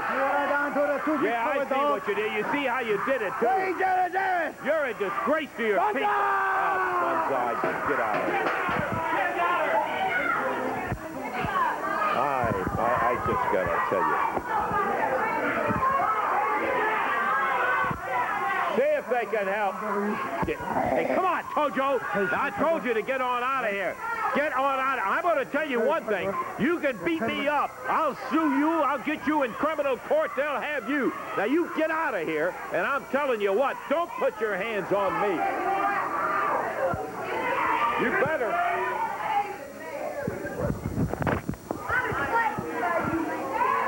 I'll tell you one thing. It's come down to a situation where it looks like that. I was going to tell Tojo I'm going to have a ball bat sitting underneath that desk. You can put up a lot of things in there, and I don't have any question in my mind that Tojo Yamamoto could kill me. But I'll tell you one doggone thing. We're not going to take it lightly, and I just want you to know that, Tojo. Come out here right now, because I got a message from you. I just got off the phone with Jerry Jarrett explaining exactly what happened on it down there. So don't come out here swinging that. All right, you may get in a lick. Yeah. No, I don't want to fight you, but I'll tell you what you're not going to do. You're not going to push me around in that. I may only get one lick, but I'll hit you right in the face with this. It's not worth to fight an old man, old crow like you. Yeah, all right. Well, just remember that, because I'll tell you, if I don't get my one lick, it'll be a good one right in the back. I don't want to fight you, Tojo. I'll tell you what you are, though. I said it before. You're trash. You're absolutely a disgrace to your people. You do sneaky things. I talked to Jerry Jarrett. You're screaming, get me Jerry Jarrett. I told him what you did to Eddie Marlin, what you did to his son, Jeff Jarrett, out there. He said 3 words, sign the match. He's not afraid of you. One eye or any of that. And I'm going to beat that dirty dog. Banzai! All right. Yeah, you beat him. This is one time. I don't pull for too many, Raul. I do pull for some, but I don't just openly root for somebody to get hurt. But I'll tell you one thing, Dave. This is a situation where I'm going to be sitting, waiting, watching for Jerry Jarrett. There's a time when you got to do things, and Jerry Jarrett feels the same way. He's got one eye that's bad. He's got the other eye that partially been histoplasmosis. But he is a man, and he's not going to put up with that kind of stuff happening out there, and he will meet Yamamoto in the ring. He'd rather meet him in the parking lot if he was right out here. But the match, he said, and I applaud him for it, sign the match. There's a time you got to do things. The match is signed. We'll take time out, be back in a moment. We got more of it. Okay, we got a highlight tape that I think a lot of the folks will be interested in. This was kind of as a result of a situation that occurred. It took place in the Mid-South Coliseum in Memphis, Tennessee. We've got some highlights from a Jerry Jarrett, Tojo Yamamoto match. I want you to look at this. All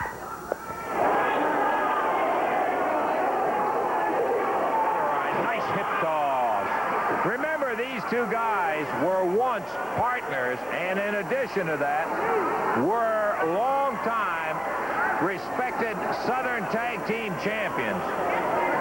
Jerry Jarrett starts right out working on the arm.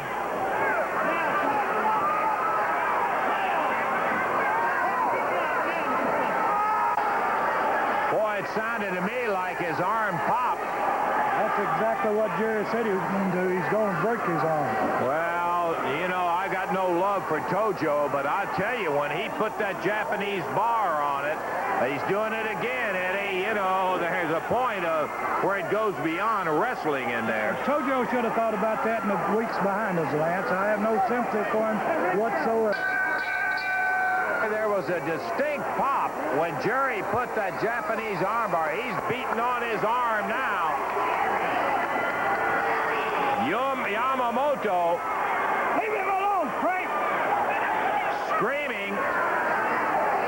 Jerry still pounding on the arm. Pushes referee Frank Morrell back. And he is still going after it as he pulls Jarrett off. Uh-oh. Here comes Sato, Goto, Jeff Jarrett, Pat Tanaka. Minute and 32 seconds. I believe, I'm certain that Jerry he broke his arm, Randy. That's what he said he's going to do. Here comes the ninja. He said he'd break it, and he did. Nobody deserved it any more than Yamamoto, the ninja being manhandled by the referee.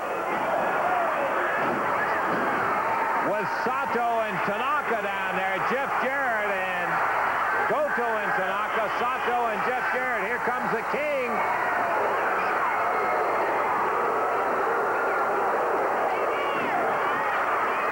Jerry's still pounding on that arm of Yamamoto.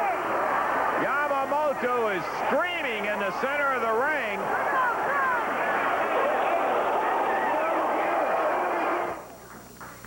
Yeah, just a comment or two.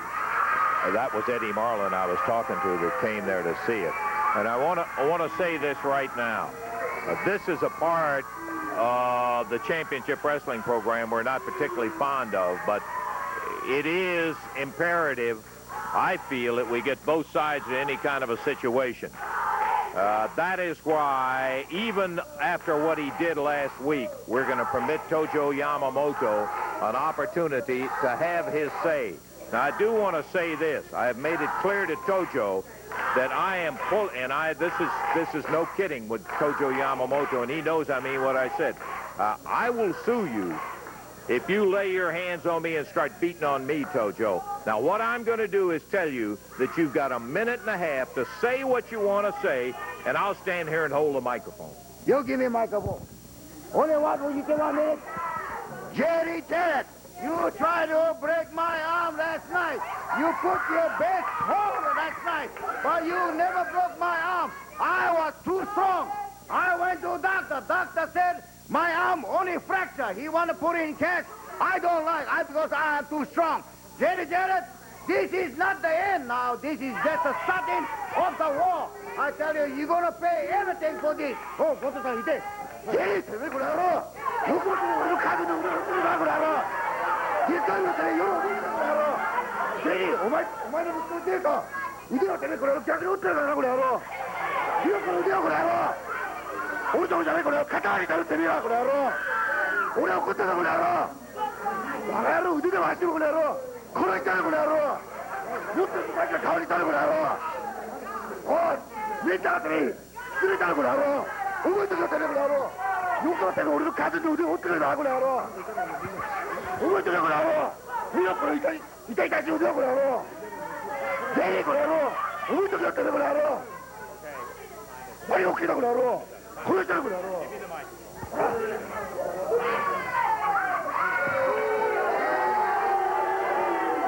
For any of you who understand Japanese, I certainly hope that that was permissible for broadcast because he did it. Okay. No question about it. They just had entirely too much for the team that they were facing in here today. Haskins, Jameson, and Murphy. Okay, coming out right now, Jeff Jarrett, Pat Tanaka, and Jerry Jarrett. Hi, Jeff. Pat, how you doing? Jerry, good to have you out here. Well, despite all the protestations about how you didn't hurt Tojo and all of that, I noticed his arm was set up in that sling. Yeah, Lance, I really am not standing here proud that I'm a professional wrestler this morning because to me, wrestling has been my whole life. It's something that I hope that my children would go into as Jeff has. There are situations in life that you have to go against all you've ever taught your children, and last night was one of those situations.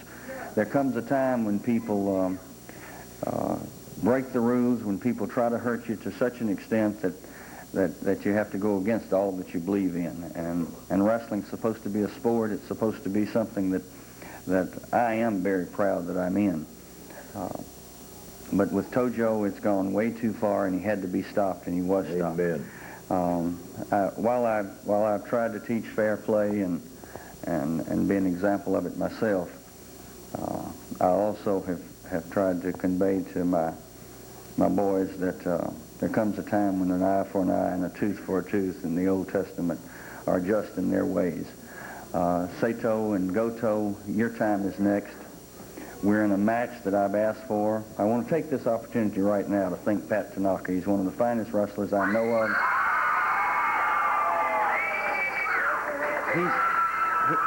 Pat has taken a lot of beatings at the hands of Sato and Goto and Tojo, and I know how much he would like to be in this match where he could get a chance to get that strap and give them back some of the pain that he's given them. But I asked him, I said, one time and then my task is done. I want to team with Jeff, and Pat graciously stepped aside and let me have this opportunity to take his place in this match. It's going to be Jeff and I, and there's going to be a pole, and there's going to be a strap on it.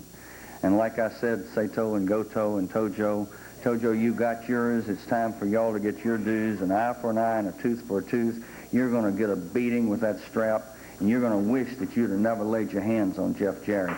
And that's a promise. Jeff? Well, you know, Lance, my whole life I've been to the matches and I've watched my dad, and I've always dreamed of the day that one day me and him would be partners, and the day's finally come. Yeah. And when I get in the ring, I'm going to be really looking forward to it. And there's going to be a pole. There's going to be a strap on top of that pole. And I'm going to promise you people this, and especially my dad, we'll get that strap, and I'll give them a beat, and they'll never regret. Okay, good luck to you guys. I am really going to be interested to see you guys working together. It will be something that'll be very close to me, too, having watched Jeff grow up and known Jerry for a long, long time. We're going to take time out. We'll be back.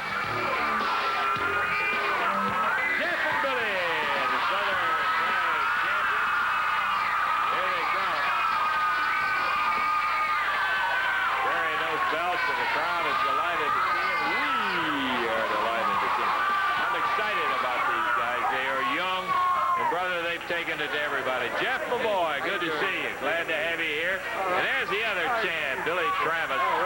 We are tickled to death to have you here and an opportunity to talk to you a little bit about the Southern titles. I know, and we were saying just a moment ago, regardless of who it's been, you guys have not failed to take it to him. You're not backing down from anybody. That's right, Lance. I've told you before. We've talked about it. We're not closet champions. We'll put it up against anybody. But in the coming week, we got a match against the RPMs, you know that. Yeah. And there's so-called the original rock and rollers, and I don't think any of these people believe that. Well, we hadn't been able to find any evidence about that. And they said they were going to take care of the Fabs. They surely didn't do that. And so I'm not so sure that they deserve the shot. You know, I think there's some other teams in this area that should have the chance, I think, against these titles. But one thing you're not... Wait. Come on, you guys, now. It's no time, man. What do you mean? You're out here running your mouth, saying we don't deserve no title shot, saying we didn't take care of the Fabs. You didn't take care of the Fabs. We're here the Fabs are, Daddy. Hey. I'm going to tell you what, big boy, if you're so tough, you guys settle down. hey, this is IMG time. If you're so tough, Jeff Billy Travis, why don't you just, we don't have to wait to go anywhere. We don't have to wait to go to the arena. Why don't you put those titles up right now? Come on now. We didn't bring our titles today. Do you need tights to wrestle, Jeff Jarrett? You gotta have tights. You gotta have boots. Be a man instead of a man. Ignore this stuff. Forget it. They got no business. You don't worry about it here, big boy. Come on here and do it. Hey. Come on, why don't you put your Come on. Now, you guys got a match coming up. Hey, Lance, we came by here today to do an interview. We didn't bring our ties to wrestle. Now, just stay back. What's the matter, Jarrett? You're gutless, and he's gutless. That's what it is. You want to come out here and run your mouth about we're the Southern Tag Team Champions? Put the belts on the line, kid. Put the belts on the line. You got a title match coming up later on. I don't care about what the title match is. I don't care what it is. I want it right now. Oh, hey, fine. Great. Don't listen to Put up or shut up. Don't listen to him. Put up or shut up, Russell. It's put up or shut up. We don't...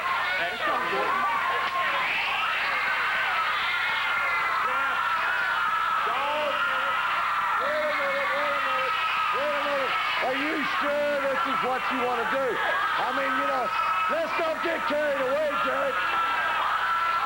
Billy, look out. The belts are on the line. These are on the line. The belts are on the line. I got to tell you, that's dumb. Don't show it. The belts are on the line, Daddy. The belts are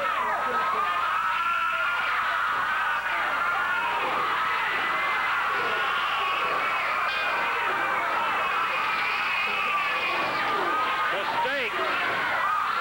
Yeah, you're absolutely right. Jeff and Billy put them both down. Count of one is all he gets. Whoa, look at him go. Did I understand right? The belts are on the line? Yes, sir. That's what referee Jerry Calhoun said. And Jeff and Billy, they let themselves get bagged into it. And that is, there's a lot of things that are a benefit of youth, but that's one of the problems. They tend to be a little hot-headed and less cautious than might be good for your health or your future. And they just jumped up in the ring and said, yeah, we'll put them up. Why wait? Wow, and I don't know what about the time, Dave. We will just...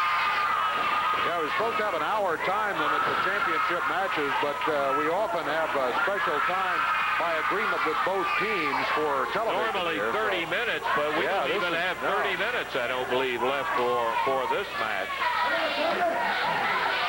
Well, I guess we'll just go as long as there's time. We'd make an expiration of time and see what comes down here. Jeff Jarrett and Tommy Lane, that's who he's in there with. Sometimes we take it for granted that all of you folks watch every week the way we do. That is the Rock and Roll RPM. In the ring is Tommy Lane. On the outside is Mike Davis. And, of course, they're going against the AWA Southern Tag Champions, Jeff Jarrett and Billy Travis. Mike Davis in here against Jeff Jarrett now. I might point out, too, I'm sure most people have noticed in some respects it could be an advantage and others a disadvantage. Billy and Jeff are both in boots, regular street boots. And I would think that the footing would not be as sure. It might be an advantage if you're throwing a drop kick or a side kick, something like that. Travis popping that elbow down. Tags Jeff again. Mike Davis, the victim as Jeff Jarrett comes off the middle rope.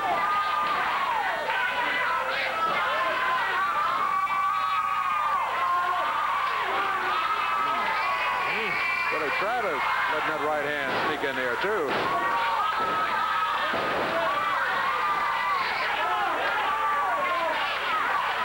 Billy makes the tag on Jeff. They're really moving in and out of there, Dave. Well, they sure are. Tagging well. Mike Davis of the Rock and Roll RPM over near his corner now. He does not go for the tag on partner Tommy Lane while he's there. Hammered Jeff with the upper arm. Backbreaker by Tommy Lane, and Jeff Jarrett left lying in the ring.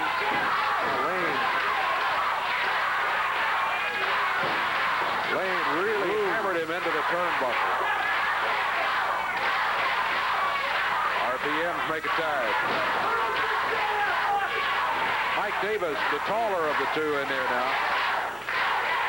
Crowd behind Jeff Jarrett. Go, Jeff, go, as Mike Davis drops down with an upper arm. There's a cover. Count is two. Two count by Rock and Roll RPM.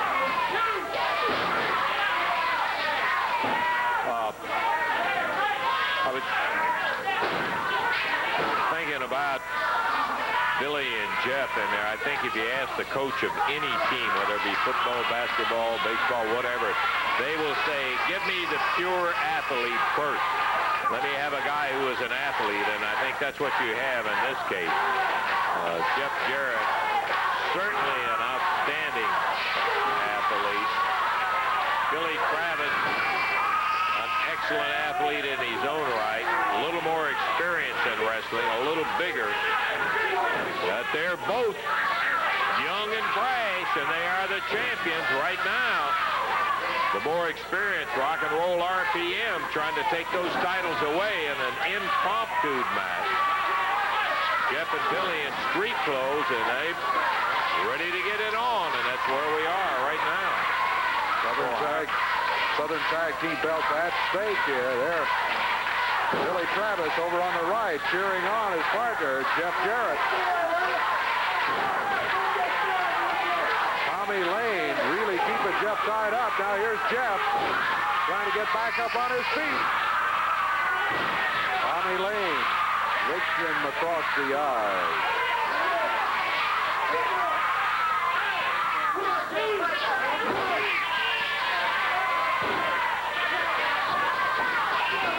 Reversal by Jeff Jarrett. Well, but Tommy Lane moved out of the corner, and Jeff went in there hard.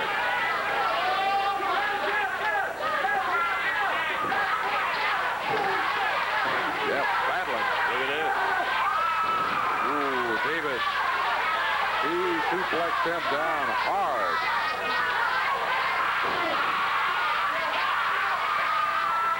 These guys are good themselves. Rock and Roll RPM. Give them the credit. They've worked very well together. Well, right now, the pair of them working on Jeff Jarrett. Jeff trying to crawl across and tag Billy. Snapped over the shoulder. Knee right to the middle of the back. And then Lane chin-locked him. We're about 6 minutes, 20 seconds into the action here. Championship match. Southern Tag belts on the line. We didn't have the match. Yeah, we didn't have the match booked at the beginning of the day, but the challenge was made, and Jeff and Billy accepted, and they put the belts on the line, and we're in the middle of it right now. We got about 3 minutes to go in terms of time.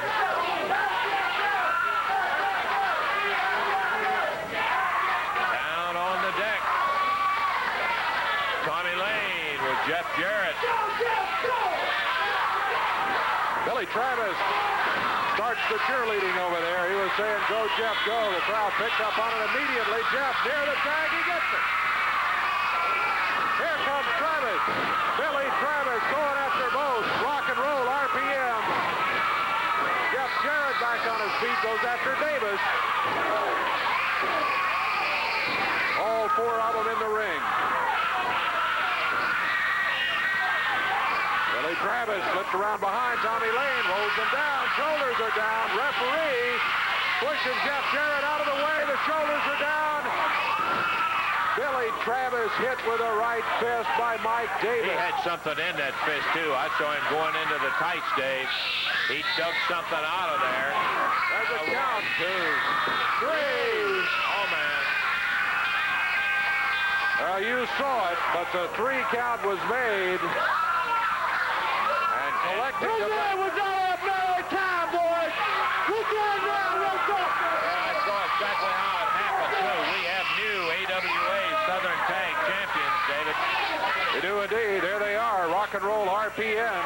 7 minutes, 53 seconds of the fall, and they win them from Jeff Jarrett and Billy Travis. Little foolhardy dare that was taken up by Jeff and Billy. They did not have to do that. They weren't prepared to wrestle. They mentally weren't set to go in there for a championship match. They didn't have on their wrestling attire or anything else.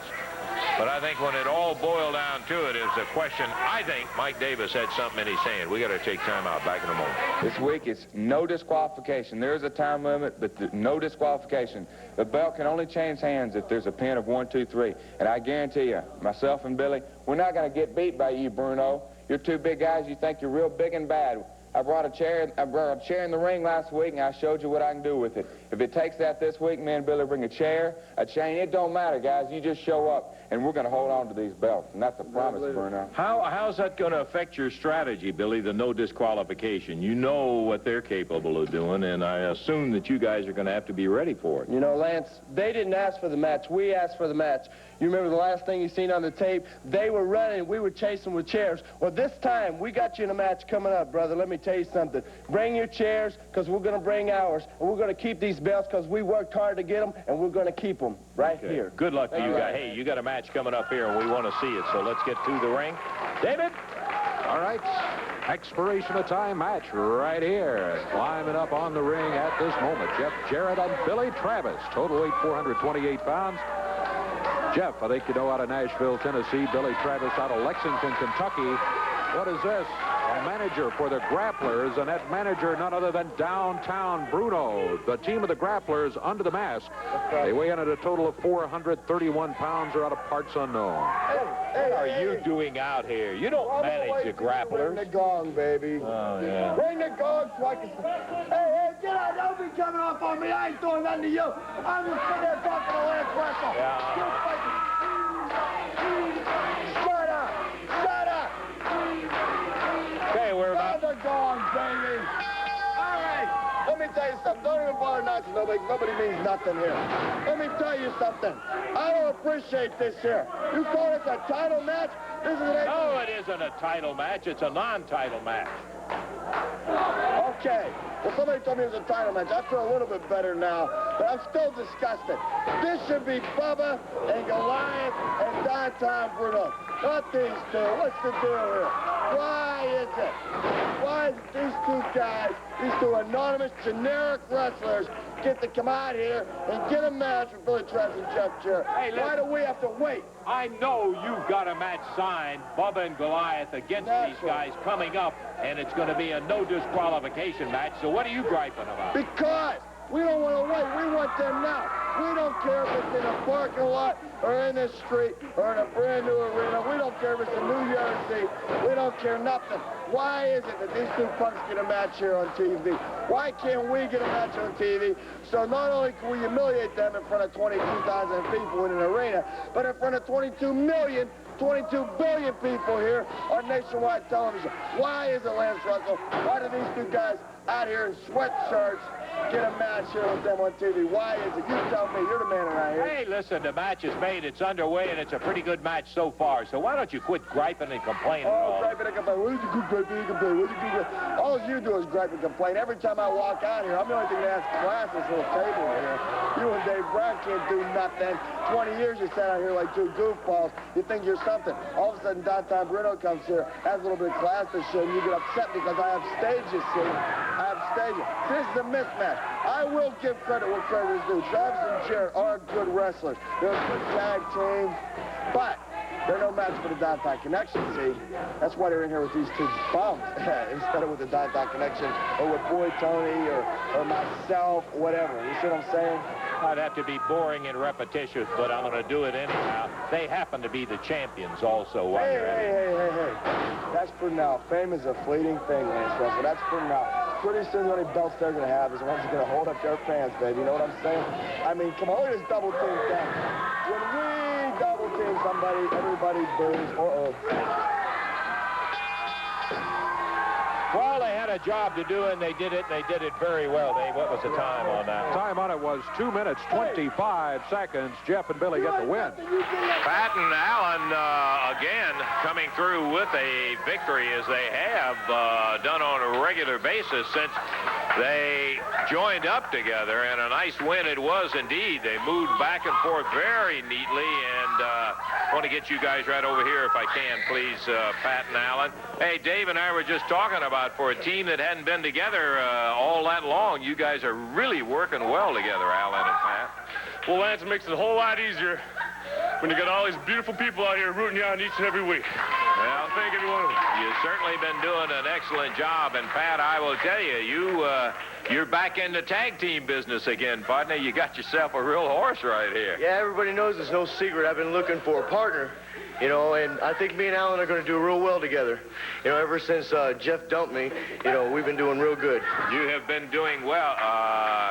You made the comment there ever since Jeff dumped you. What, any significance to that, Pat? No, it's no big thing. I was just saying, I mean, you know, everybody knows that he dumped me, and so it's me and Alan now, you know. Well, how was it that, you know, I don't want to bring open a big subject in there, but how was it first that you all got together, and what happened on the partnership between Tanaka and Jarrett? Well, everybody knows, you know, when I saw Jeff, you know, out there in that ring bleeding, I went out there and saved him, you know. So ever since then, you know, his father and Jeff came back and said, hey, Pat, could you, you know, take Jeff on as, you know, under your wing and help him out, you know, go through the matches and like that. And I said, sure, it's no problem. And then all of a sudden, you know, something happened where they asked me to step out for a match, and then after that, it never happened again. And that was kind of was it an agreement between the two of you that you just wouldn't wrestle as partners anymore? Or? No, it was just like, I mean, you know, they just asked me to one time, you know, would you like to step out one time? And I said, just no problem, you know. And then after that... Is that when Billy Travis came in? Yeah, well, first is Jeff's father came in, and then Billy came in. You see, they were in a tag team tournament. Yeah, that's right. You know, Jeff asked you to step aside just to let Jerry come in as right. And then after that, you know, nothing ever happened again between me and Jeff, so we weren't partners no more. And, well, obviously, Jeff found a pretty good partner in Billy Travis in that they did get the Southern Tag titles, and it looks like you've got a big guy right here. Well, here comes a young man we were talking about. Hi, Jeff. I was just sitting back there, Pat, and I was listening to you talk. I just want to set something straight, you know. Maybe that is your side of the story, but my side of the story is nobody got dumped. There was a situation that happened right here on TV, and my dad agreed to be my partner, and me and him had never been partners before, so we just, you agreed at the time that you would step aside, and that's really my side of the story, Lance. And nobody dumped anybody. Pat said, sure, I'll step aside. At the time, that's what he said. I think now he's changed his... Well, it's good to try to get the situation cleared up. Oh, wait a minute, Jeff. Now, you know that when I asked stepped aside that one time, that was the deal, one time. But it didn't happen that way, did it? Wait a minute, guys. So, Jeff. Alan, I know it's a little embarrassing for Jeff, you. you're my buddy. Pat, you're my buddy. But obviously, you two have something that went on before I even came here. So I'm just going to leave it for you two, okay? Well, we didn't want to get into a big federal case either about the whole thing, but I think it's something that I'm going to tell you the honest truth. I have had questions asked of me about, hey, how come Pat and Jeff aren't wrestling together? Because we did see... Really, it's just no big deal, okay? I'm sorry. It's just no big deal, man. I'm not making any big deal about it. You just said right here on TV, you said that I dumped you, my father dumped you. That's not, maybe that's your side of the story. That's not the truth.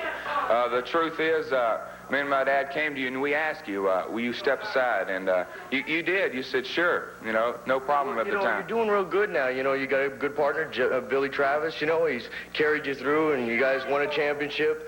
You know, but now you've lost the championship. You know, it's not saying much, but you know, I'm just saying. What'd you say?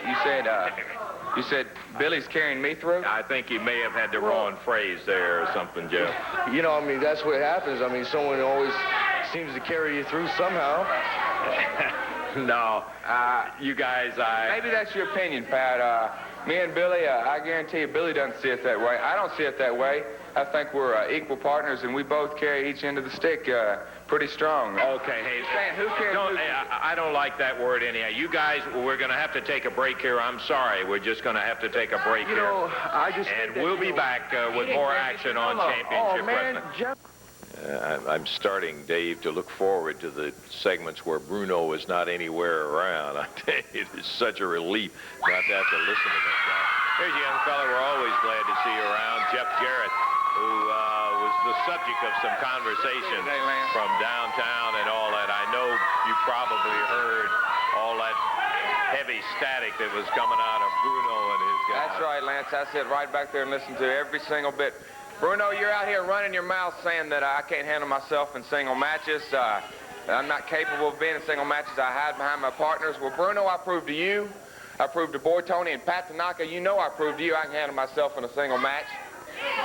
But Lance, I'll admit, when it gets down to 2-on-1, 3-on-1, 4-on, whatever the case is, you do need a partner. Oh, and they'll do it, too. I mean, they'll go 3-on-1 in a drop of a hat. You're exactly right, Lance. So me and Billy were tag teaming once, and I thought we were a pretty good team. You sure were. It takes a while for a team to mesh together, to get the teamwork down. But Billy lost that match, but I went out and found myself a new partner. I called all over the country, finally found one. Nobody knows who this guy is. You ain't never seen him before, and I want to call him out right now, the BT Express. Let's call him out. Hey, we saw that you were scheduled in there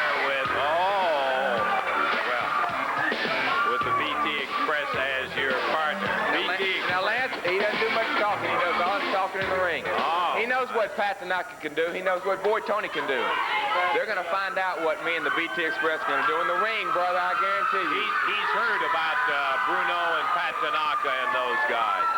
Well, there's Jeff Jarrett and his new partner, BT Express. Come on, Lance Russell! We beat this guy in a loser league time match! What's he doing? He's never been here before. The only thing BT needs to do is Boy Tony. BT has this for Billy Travis. That's Billy Travis. He lost the loser league time match. That means he's supposed to be out of time. That don't mean he's supposed to be on TV here. That means he's supposed to be somewhere in Albuquerque. That means he's supposed to be somewhere in Wichita. Listen. He's supposed to be here. I want him out of here. The only thing I know here is a wrestler with a mask, and I've been told it's a BT Express. Come on. That's Travis. You stupid or what? Give me a break, Eddie. Give me a break. Are you dumb? I could give you a break. You'd be on your way. All I know. Hey. Give us a break. I was sitting in my office, and the phone rang, and this guy said he wrestled under a mask and he wanted to come in this territory. I'm always looking for talent. I told him to come on. Now, if you say that's Billy Travis. Yeah, that's Billy Travis. Of course that's Billy Travis. You have to be stupid not to think that's Billy Travis. Well, I may be stupid, but I don't really know it's Billy Travis. And if you say it's Billy Travis, you prove to me that it's Billy Travis, and then he'll have to go. You tell me what this BT stand for. That don't mean Boy Tony. Big trouble for you. Big trouble. You have to go. Come on. All you got to do is prove it's Billy Travis. Well, I'm going to. Eddie Marlin. I'm going to prove that's Billy Travis. Come on now, Bruno. Will you get this insane man out of here? Get that guy out of here. Hey, get this guy out of here. Billy Travis. He told you what you had to do was take his mask off, and if it's Billy Travis, then that's the end of that. That's Bruno. Just when I was reveling and not having him around, here he comes. Okay, Dave. I see BT Express on my sheet. That's what it says here, too. Total weight of 424 pounds, rough and ready in there right now. Match is underway. It's Jeff Jarrett and the BT Express. The BT Express. Sent Ruff out of the ring. Reddy is in there now, and he's after him. Double upper arm.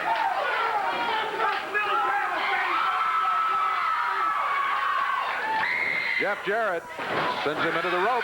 Clothesline coming off of there. Jeff back to the corner and makes the tag.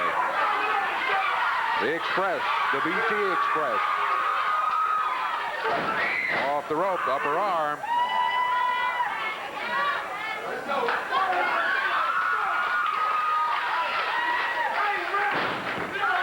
There's a little slam by the BT Express.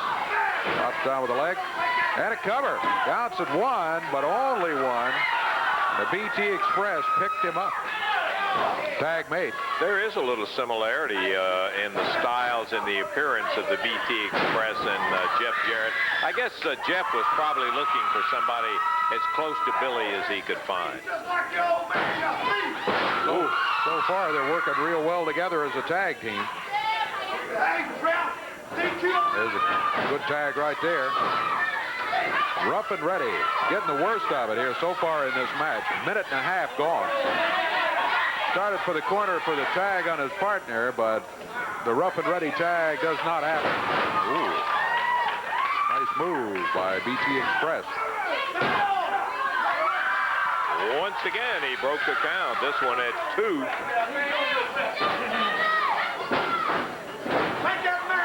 A little uppercut there by BT Express.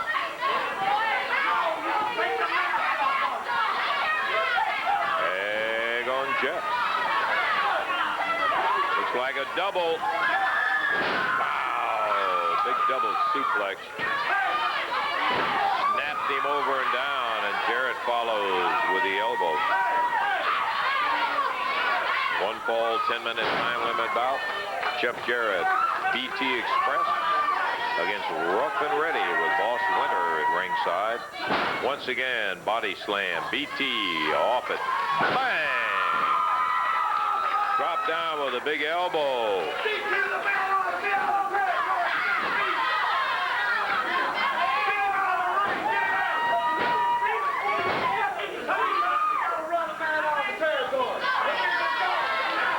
Boss Winter's complaining. He picked up the downtown Bruno chant.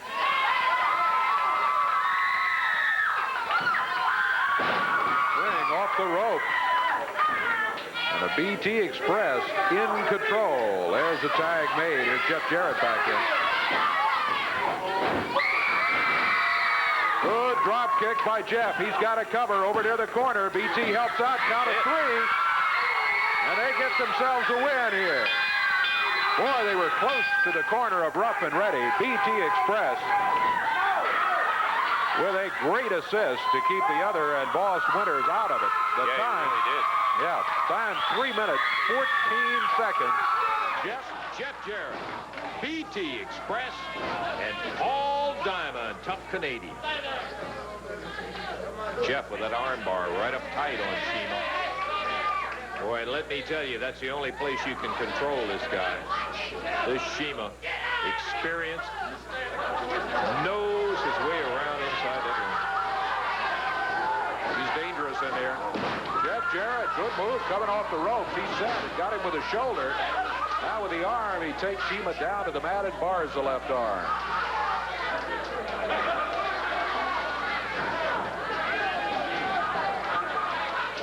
Looking for the tag on the largest member of that 6-man team. That's Hilo in there now. Ooh, Jeff teeing off with that right hand. Goes under the chop. Catches him with a clothesline. And Jeff Jarrett about due for a tag. He's been in there under pressure with all 3. Tanaka, Shima, and now Hilo. And Hilo, got him by the hair and back in the corner. I was afraid of that when here comes BT Express. The referee shortcuts him and sends him back out of the ring while Jeff in the corner at the urging of Tojo Yamamoto being pounded by all 3 members of this team. Look out, Jeff thrown through the ropes down onto the floor. BT trying to get over there and help him. The referee is sending him back. Look at this. Oh, Tanaka. Tanaka got a chain from Yamamoto. I know that's what, yeah, it is. Yeah. That's what he's got on his hand. Yamamoto gave it to him, and while the referee is tied up inside the ring with Shima and BT Express, Tanaka blasting away on Jeff, creams him with that chain. Again. And Shima's making sure that the referee doesn't get over here to break this up. Jarrett left at the mercy of Tanaka with that chain. Now he throws it back to Yamamoto.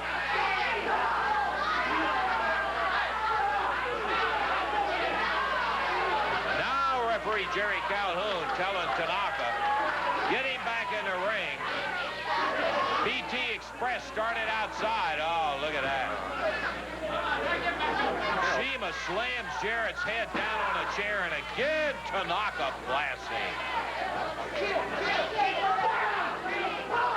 And here comes the referee, but beating him to it is the BT Express. Tanaka pounded him with that chain. Shima and Tanaka busted his head down on a chair, and Shima stomping on him right now. BT trying to get the crowd behind Jeff Jarrett. Start a little cheerleading action. It's great for the crowd to be behind you. What he needs right now is a tag. He does need a tag. That's exactly what it's going to take.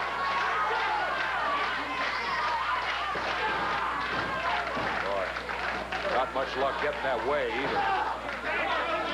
Tanaka was hollering, let me back in, yeah. Now, sure. I saw him tag out awfully here. Here comes BT Express again. Over there trying to protect his partner from the middle of the three of these wild men.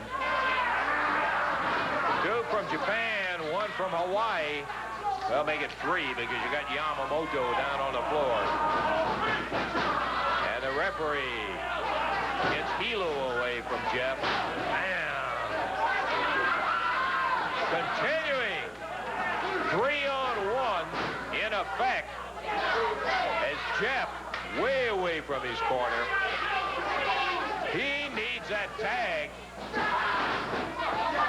as Tanaka takes his head off with that clothesline. A swinging broad arm really popped him right up on top and put him back down on the deck.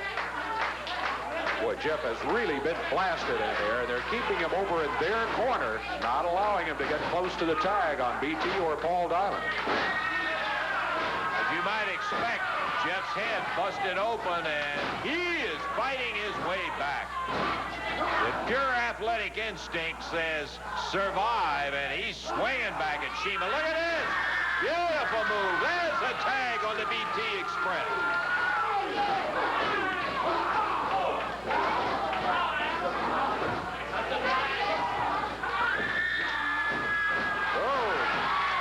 Reversed it. And Shima and Tanaka ran together. Now BT taking on all of them. In there now, it's Tanaka. Hilo and Shima are back outside. BT Express off the middle rope. Could be it. Oh, no, from outside, Hilo jumped in there. Looked like BT might have had it for a 3 count, but that big boot across the back stopped that. Now this is Shima in there. Boy, he has been fired up. He has been he tried to help Jeff all the way, maybe to the detriment because the referee was involved with him. And when he did get the tag and in the ring, he absolutely went to town until they double-teamed him. Jeff still recuperating down at the edge of the ring. Paul Diamond left in the corner for BT to tag if he can ever get over there. Wild action 6-man tag. BT Express in the ring with Mr. Hilo of the Rising Suns. Suplex finally accomplished by the BT, but that expended a lot of energy. And he is prone down there, trying now to crawl to the corner. But Hilo intercepts him before he can get over to Paul Diamond.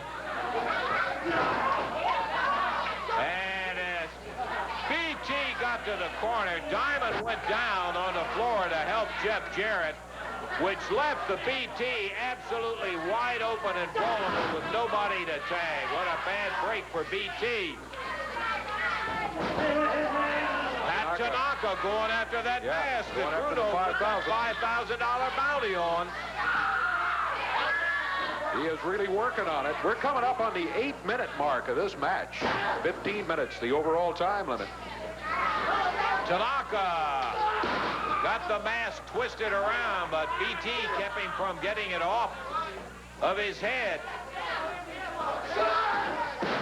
Jab, pointing the fingers in the throat. Referee warning him about that. Tanaka shoved the referee back. Got to be careful. He's flirting with a fine. BT. Wow.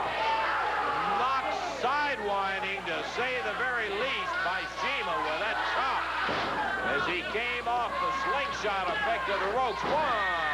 That's all he could get. Look at that BT. Dead game. Head to the corner.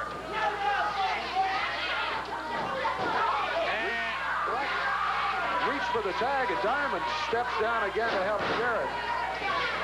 Now, the first time, maybe coincidence, but boy, I'll tell you, he was looking at BT coming right at the corner. Yeah, then stepped down there and went over to help Jeff. I don't know. Horrible timing twice in a row.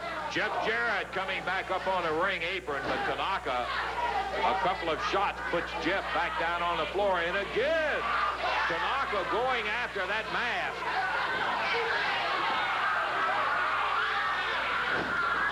BT tags, kicks loose and goes to tag Paul Diamond. And again, hey, that's no coincidence. Paul Diamond disappeared for the third time as BT was at the corner to make the tag, and Jeff just in no physical shape to get in, although he's back up on the ring apron. And again, Hilo puts him down.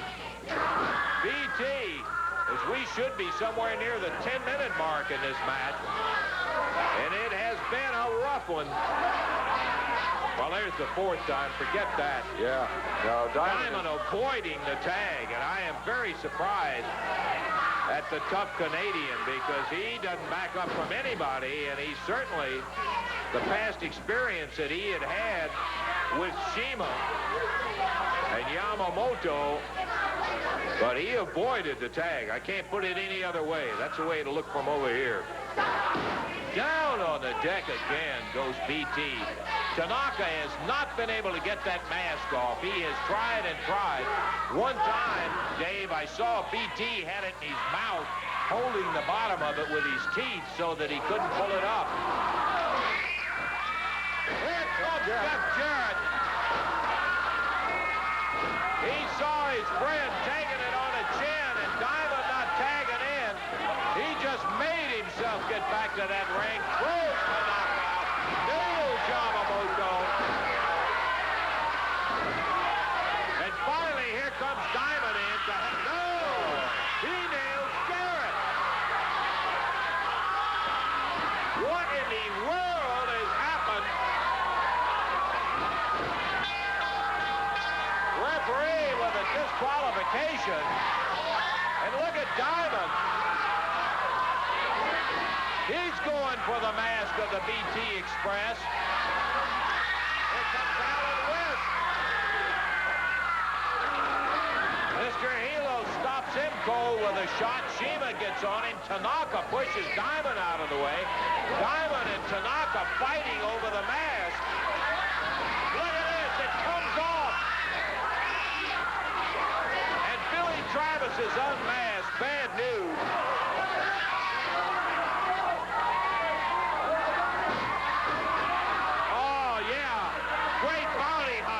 You turn your back on people and pull the mask off. Diamond interested in one thing only, and that's the money. As the action goes, here comes downtown Bruno. Hey, let me tell you something, Paul. I think that was the greatest thing I ever saw in my whole life. I was hoping it was my guy Goliath or Big Bubba or Boy Tony or something. Okay, wait. Don't you want to be my friend? I want to be a friend. Bruno. You made a Judas out of him. All he wants is money. Now Tanaka and Diamond battling over the money. Diamond grabs it and gets out of here. Boy, I'll tell you. Well, you're talking about people being bought. We got that mask up. That's it. We got that mask up. Turned his back on everybody for $5,000. Come on, you head-sucking coward. Get out of here. I don't care what the sheet says, Lance. Come on out here, Diamond. Come on, you big coward. Jeff, I can appreciate how you felt. Right here, right now. Well, now you know we've got a lot of things. Who cares? Who cares? Get him out here right now. We've got a television show to do. Oh, boy, Jeff Jarrett, Paul Diamond. Jeff going after Diamond. And, of course, you are well aware of the fact that Diamond, a true Judas, and he really turned his back on everybody for one thing, and that was for the money that Bruno had put up to have the mask of Travis pulled off. Diamond, a tough son of a gun from Thunder Bay, Ontario, Canada, fires Jeff in this match. Oh, went right at his throat to take him down, Dave.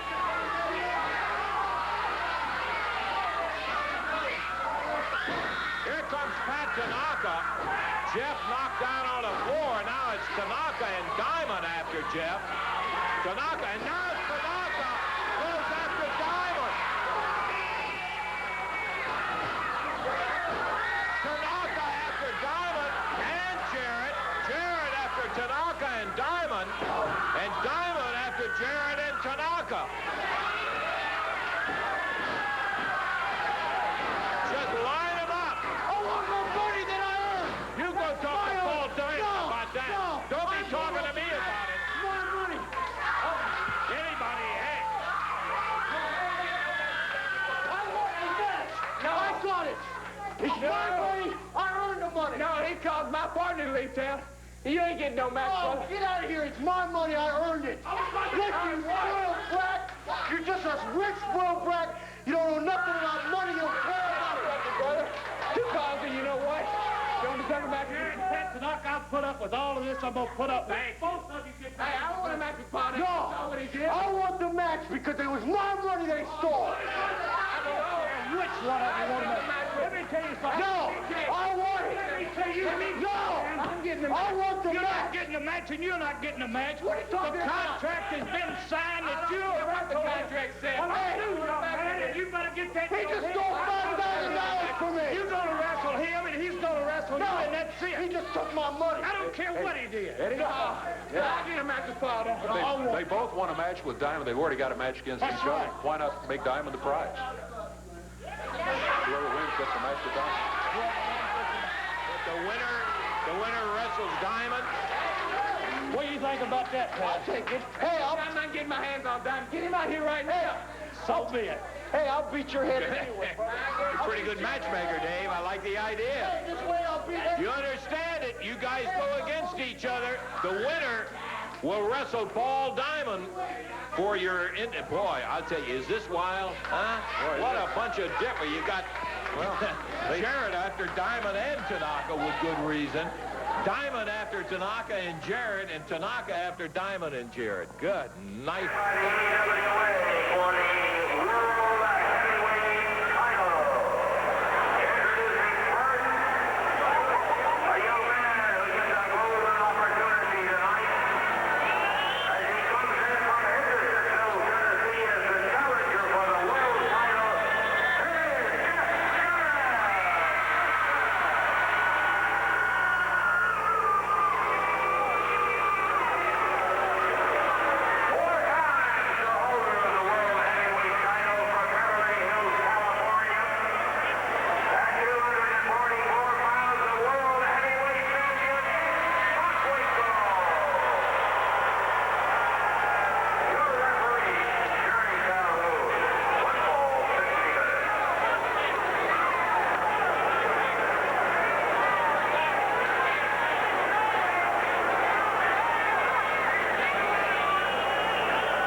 Winkle calls for the bell, and we're off and running. This, if I ever heard a real-life Rocky Balboa story, boy, this is it. Jeff Jarrett, a youngster who has been in the professional wrestling business officially about a year, from Hendersonville, Tennessee, getting an opportunity as a substitute challenger for the world title. Jeff Jarrett against Nick Bockwinkel. Jerry Lawler had earned the right to go against Bockwinkel by winning the AWA Southern Heavyweight title. And Lawler and Bockwinkel have had some of those classic matches. Lawler got injured in a match I think you're familiar with Tommy Rich and Austin Idol, inflicting a concussion as well as a haircut, I might add that. himself called the championship committee and requested that rather than Bockwinkel pick up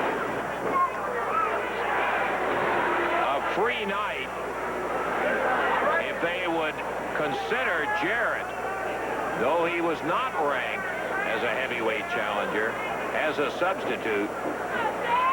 Ultimately, after a couple of calls, the championship committee did agree, and Bockwinkel just slammed the young fella in the middle of the ring. It'll be interesting to see. There's not a whole lot of money backing Jeff Jarrett. I don't mean to belittle his opportunity, but the truth of the matter is, Bockwinkel, 4 times the world heavyweight champion. Boy, he's met and defeated the very best in the world for a number of years. His attitude is such that at times it's a little confusing if you happen to think he is just totally cocky. Look at Jarrett. He's using what he's got to, that speed over the top. Flying press, and he gets Nick off his feet. Well, there's the first accomplishment. He surprised Bockwinkel. Bockwinkel, I can assure you, is going to be surprised by the speed of this kid. Boy, he is quick.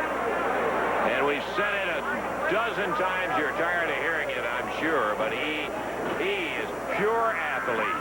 Outstanding basketball player, though he does not have the height normally associated with outstanding basketball players. Great athletic ability, good instinct, has had superior schooling, you might even say subliminally. His father, as you obviously know, Jerry Jarrett, the owner of Jarrett Promotions. Whoa, look at a nice move. Nick goes into the ropes. He is rolled up. 1. But he gets out and comes up a little dismayed to see this golden-haired kid pull a couple of maneuvers on him that he never expected. Nick walks over, very quietly takes the towel and wipes his hands off. He's thinking this one out. You never know when you're the champion. Every night they gun for you. Tonight is no exception. Bockwinkel, a prohibitive favorite in the match. Side mare on Jarrett. He's over and down, trying to kick his way loose, make certain that his right shoulder comes up. Nick, while he is confident to the point of being cocky, has a class about him that even his detractors admire. Nick trying to use that superior weight advantage to just pull Jarrett's shoulders, but he can't keep both of them down at one time. This pesky little challenger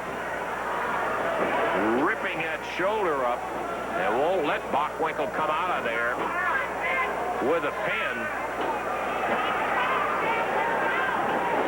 Into the ropes. The shoulder puts him down. And again, Bockwinkel right back into a snap side mare. 5 minutes past 55 to wrestle. 5 past 55 to wrestle. Bockwinkel makes no bones about it. I do what it takes to keep the world title around my waist. I mean, it's just that simple. Bockwinkel can wrestle. But boy, let me tell you, he can street fight, too. You don't go around the world fighting the variety of challengers that Bockwinkel does, keeping the title, winning it back the way Bockwinkel has, by being a pussycat. Bockwinkel is a lion. Sometimes I don't like what he does, but he never never forgets, and he never lets you forget. He is the world champion, and brother, you got to beat me. Count of one as Jeff was popped over and down again.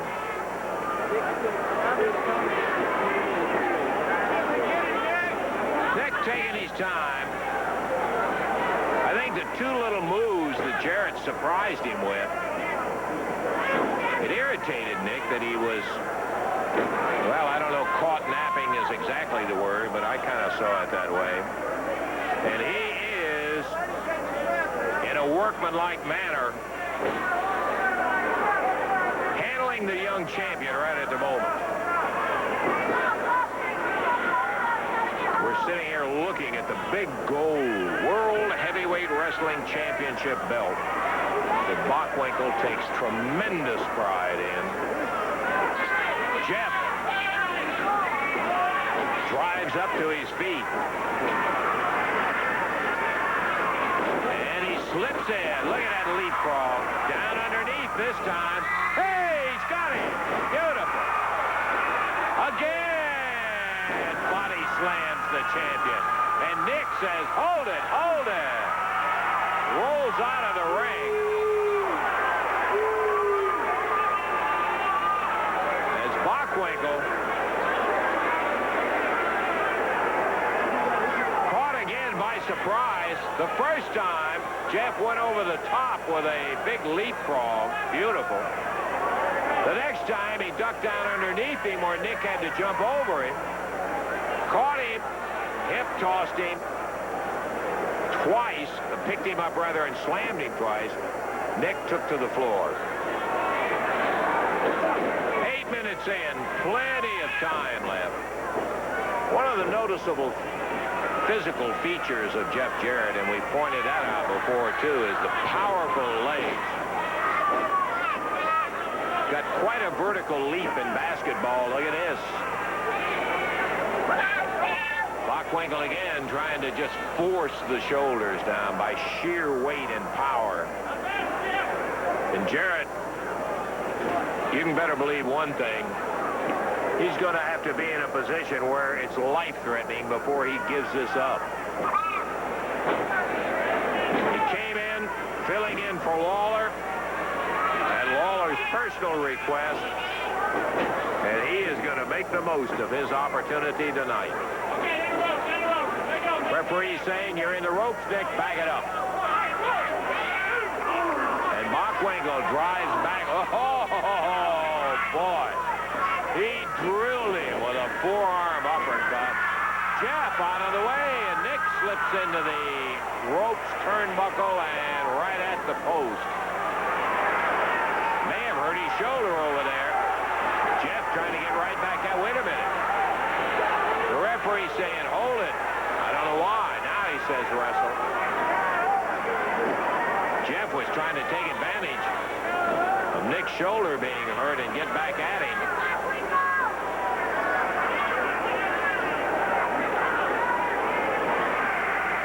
Nick sticking out that right arm.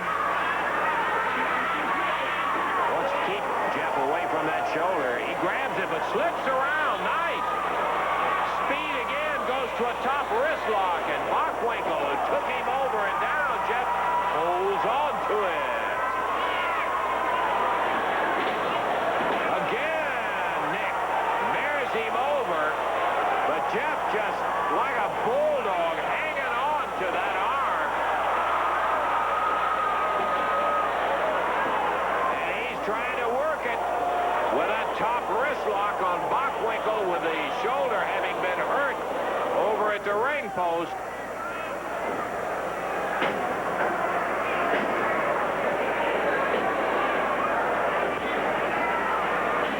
Let's cut away for a moment. We'll be back for the conclusion of this match right after this. Wednesday night wrestling action, the Evansville Coliseum. 6 big matches, including a battle of the managers, Tojo against Downtown Bruno. Mid-America title match, Jeff Jarrett against Mr. Hilo. International tag title in the cage, Paul Diamond and Pat Tanaka against Downtown Bruno, or with Downtown Bruno against Mark Starr and Billy Travis. And the main event for the Southern Tag Team title, The Golden Boy Chick Donovan and Stretcher Jack Hart against Rocky Johnson and Superstar Bill Dundee. The international title at stake in the cage, Billy. Well, last week in Evansville, Bruno sent all the goofs in and cost us the titles. Well, this week it's in a steel cage. Well, guys, let me tell you something. It's not going to happen this week because we're going to win those titles and we're going to bust some heads right there in Evansville, and I can't wait. Diamond and Tanaka in the cage for the title, Mark. Billy said it all. Nobody can get in and nobody can get out. Gear up, boys. Them belts are coming home where they belong to us. Main event for the Southern Tag Team Championship. Rocky and Bill. That's all right. Let me just say this, brother. It's like old times again. The Soul Man and the Superstars back together one more time after the Southern Tag Team Championships. Well, Bill, you know we were champions before, and we had all these good people behind us, brother. And I know with you on my side, we can get out there and do it again. Now, we're a little bit older, but we like wine. We're a little bit better with age, and we're a little bit stronger, and we want that title. That's right, Daddy, and the Golden Boy, Chick Donovan, and Stretcher Jack Hart. Well, the only stretcher you're going to see, my friend, is the one that they bring ringside and put you on it and cart you back. Now, Donovan, the only nice thing that they told me about you is, Jack, you got a dog that talks, but the only bad thing is, Daddy, he only talks to you. You get what I mean, folks? I don't think that boy's dealing with a full deck. His elevator don't go all the way to the top. Well, let me tell you something, Donovan and Stretcher Jack Hart, and that little idiot you call what was he used to be a photographer, now he's in the wrestling business. That hurts me, Daddy, because it took me a long time to get in. I didn't have no rich daddy that bought me in like you do, punk. First he buys your wrestling magazine company, then you get in the wrestling business. Well, the Soul Man, the Superstar's putting you out, and we taking the belts off them two groups. We see you in Evansville.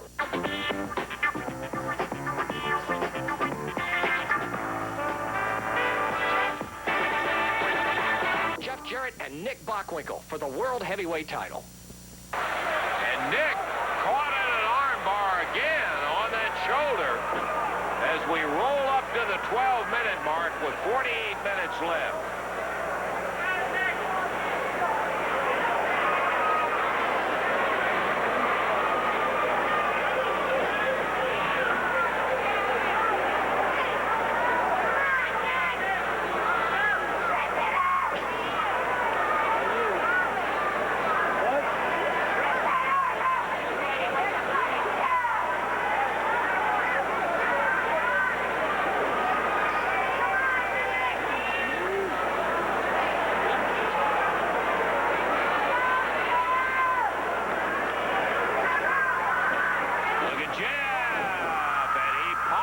Champion back down on the mat. Got a 1 count.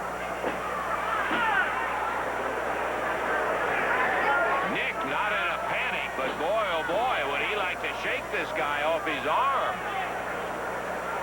The shoulder's hurting, and the hold isn't helping it any at all. Nice. With a veteran move, after moving up and down 2 or 3 times, he rolled the distance and got him in a side headlock, holding him down on the mat.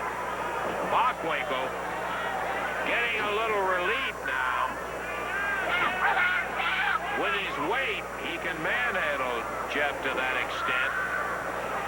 Gets a little rest, but Jarrett not letting him rest that much with those powerful legs. Drives back up. Now he's on his feet. Jeff needs to shake him loose and go back to work on that shoulder. Oh, Nick misses. You don't see that happen often. And Jarrett follows up. Good instinct. 1. And Nick's shoulder is up again. Oh, the champion. Again, anticipating he had it all wrapped up a little too quick. Jarrett slipped out of the way. Nick kicked air, and following right in behind it was Jeff Jarrett, slipping up on the shoulder. Nothing else you got to say. Jarrett, a good accounting of himself thus far.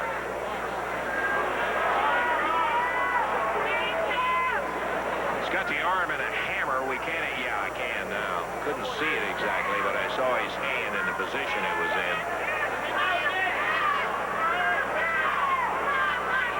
Approaching the 15-minute mark, and Jeff Jarrett is still around. 15 minutes past 45 to wrestle. 15 past 45 to go.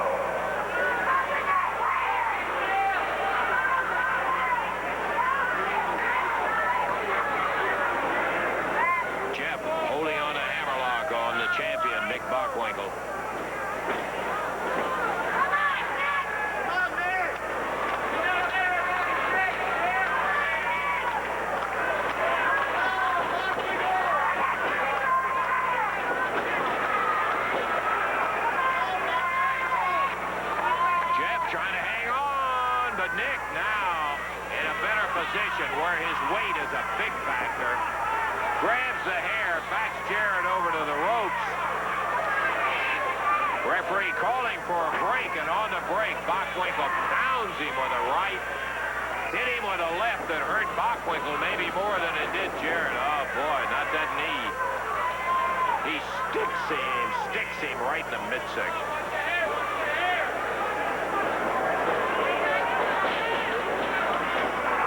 And Jarrett, as Nick waited on a backdrop, spears him with a foot.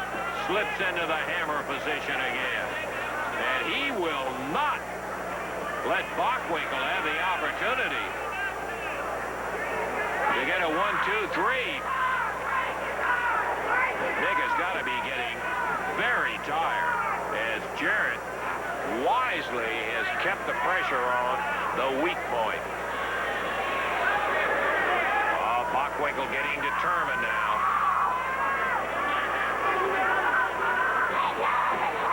He told the referee, get this punk off of me. And with a hair in hand, Nick backs him into the corner, asking the referee for a break. Drives an elbow, and again.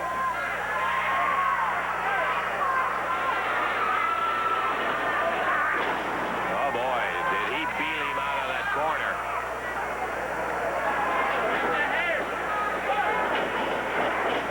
Slams the head of Jeff Jarrett into the top turnbuckle. AWA World Heavyweight Champion Nick Bockwinkel defending against young challenger Jeff Jarrett. And Jarrett, at the 17-minute mark, is still in the picture. Though Bockwinkel is now really trying to soften him up, scoops him. Still doesn't have the greatest use of that left arm that he hurt by hitting the ring post, and Jarrett has been working on it. Backbreaker, count of 1, 2, and Jeff is able to kick out.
because you're looking at Jeff Jarrett and Bill Dundee together for the first time, Dave. Absolutely. And you're going against Paul Diamond and Pat Tanaka with downtown Bruno in their corner. There they come right there. They weigh in at a total weight of 434 pounds. Here come their opponents, the superstar out of Australia. And from Nashville, Tennessee, Jeff Jarrett. Their total weight 414. Referee Jerry Calhoun getting them set, getting off the warm-up jackets, and we are just about ready to go. This also is going to be an expiration of time match. And we do have a good amount of time left. We do. So we'll have an opportunity to see, hopefully, a lot of action in there. You've got the ingredients for it. Tanaka and Paul Diamond. Oh, look at Dundee over there. Tanaka and Diamond.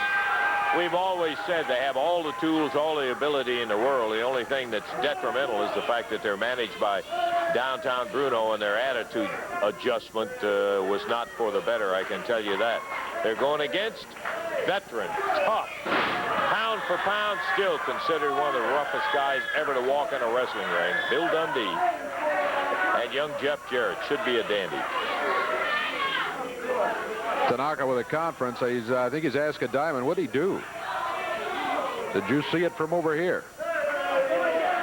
Dundee said, come on out of that corner. Let's go. You notice he didn't make him have to look a long way across that ring, right up in his face. That's true. Whoa. Yeah. He unleashed him with a right hand. He just let that fist fly.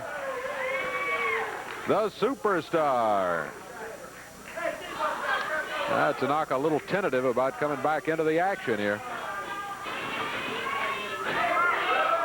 You know, it's good experience for Jeff to be in there as a partner with Bill, and even though he is a champion now at his young age, he's still got a lot to learn, and you can learn from a guy like Dundee. I hope he doesn't learn some of the things that Dundee could teach him.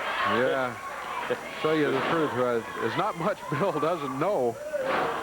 All the years he's been in it.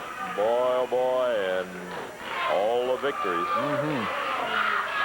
Armbar, Pat Tanaka, Jeff Jarrett. Oh, look at it. Oh, it's a foot race around the ring as Dundee decided, I'm not doing anything. I might as well go after downtown Bruno for a minute. Jeff Jarrett lets Pat Tanaka go by. Wow, right fist. Did he have that fist doubled up? Yeah, he did. Wow. Now he goes after Bruno. You know, that's one of the things. You got to be careful that you don't let your focus slip to that manager totally. That's one reason that managers are so dangerous when your opponent has one. But in the case of Jeff and Bill Dundee, it could be a very effective tactic, knowing that their partner has things well in hand. They keep Bruno from becoming involved in the action. Good point. Jeff Jarrett against Paul Diamond. Diamond out of Thunder Bay, Ontario, Canada. He's pulling hair. He's done it twice already, and there's the third time. Safe description would be a strapping young man. This Diamond is. Boy, he is a lot bigger than you think he is, watching him on television. Beautifully muscled. But as we said a little bit earlier, having undergone the brainwashing and an attitude adjustment from Bruno, not exactly to our liking, his style of wrestling now.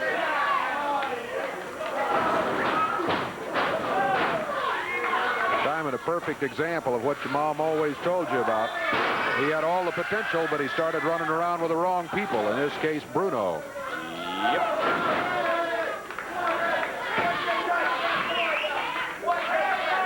Diamond able to get that right shoulder up off the mat easily before a 3 count. Jeff wasn't really going for a pin.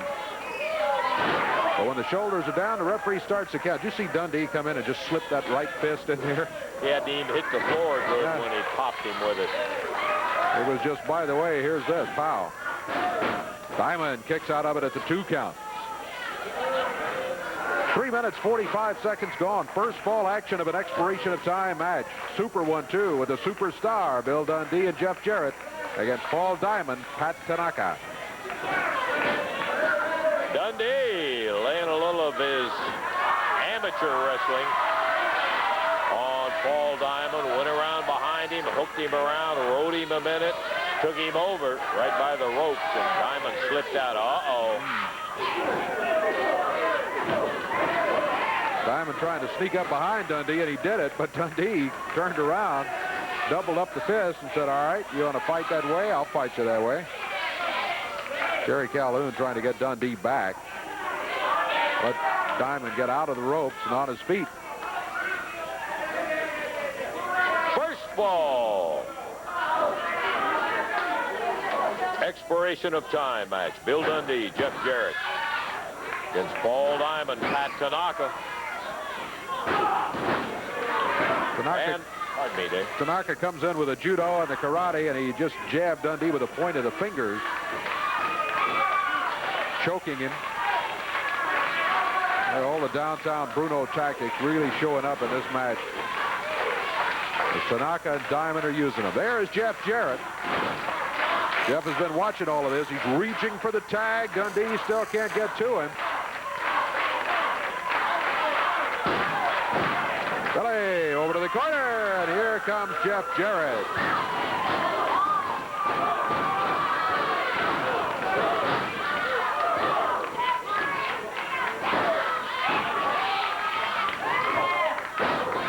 All of them in there. Dundee against Tanaka, Jeff Jarrett against Paul Diamond. Diamond slumps down in a corner while Tanaka fires Philly across. There's the flying press. Here comes downtown Bruno. He shouldn't be in the ring. That's going to be it. Look at Bill Scotty. He caught Bruno, who was trying to get away, and finally does. But that's going to put a flying halt to it, Davey. It's going to stop the first ball right there. With Bruno coming in, the interference calls for a disqualification. Referee immediately stopped it and disqualifies the team of Diamond, Tanaka, and Bruno. 5 minutes, 48 seconds, and now winning that all-important first fall, Bill Dundee and Jeff Jarrett. Paul Diamond, Pat Tanaka, downtown Bruno. Bill Dundee, Jeff Jarrett on the other side. They are one fall up as we get ready for the second fall, Davey. They are indeed. Expiration of time match. First fall is history. Jarrett, Dundee won it. Pat Tanaka, Paul Diamond, and downtown Bruno trying to even it up here. You know, it's just been a little bit too long since I've been over here visiting with you, Lance Russell. It's been a little bit too long. I thought I'd come over. You know, I haven't missed it a bit, Bruno. Well, I tell you, the program has, and the public has, and the audience has. Wait a minute, wait. What's this? Wait a minute, what's with the fist there, huh? What's with the fist there? That's all this guy got to do is cheat. Give me a break, huh? What's with the fist there? Oh, come on now. What's this, bionic elbow, something like that? No. Who's a little bit too smart for that? Hey, wait a minute. It's a good thing he ain't making his three-finger funky symbol, or I'd consider him stealing downtown Bruno's funky strut. Because we know he couldn't make up an original idea. The man ain't had an original thought in his life. Here we go now. Prime time, baby, Paul Diamond. They're tagging in the kid, baby. Here he comes. Oh, come on. Double teaming, see.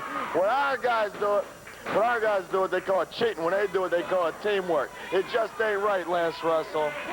Well, Bruno, I think we've heard all of the downtown versions and conversations. Thank goodness he left and went back over to bother the referee. I feel sorry for the referee. Now there was double teaming. Bruno went over to distract the referee. Look at Diamond and Tanaka, both beating up on Jeff here. The referee is over and he says, hey, one at a time in here. Jeff Jarrett whipped into the ropes. Ooh. Paul Diamond puts him down on the mat, counts one, and one is all he gets. Well, he got a 2 count, but just barely. Jeff kicked out of it. The important thing is the 3 count did not fall. Billy really getting the audience stirred up to get behind Jeff and see if he can pull him out of this little down period that he's in. He is digging for Dundee. Tanaka runs in the ring. There's a tag on Bill, but the referee didn't see it. And he is going to run him out. Crowd trying to say, yes, he did tag, but the referee didn't see it. He sends Dundee out. And I got to say in the referee's defense that Bill has been known to jump in there without a tag, so I can't blame him for being suspicious of it. That's true, and the referee was doing his job and trying to keep either Tanaka or Diamond, not both, in there against Jeff Jarrett at the time. It's just one of those unfortunate things where all 1 million of us saw it except the amount that counted, and in that case, the referee. There's another tag. This time Dundee comes in. I don't know if the referee saw that one or not. He didn't see it, Dave. No, he's going to send it back. Oh. Well, that's it. Yeah, Dundee that's going to end it right there. Into his own hands. Yeah, he's saying ring it. Billy's got him disqualified. Yeah, and he should have been disqualified. Yeah. For throwing the referee down. So Jeff and Bill are going to lose this ball on disqualification. He got hot, grabbed a hold of the referee, threw him down, and then took off after everybody else.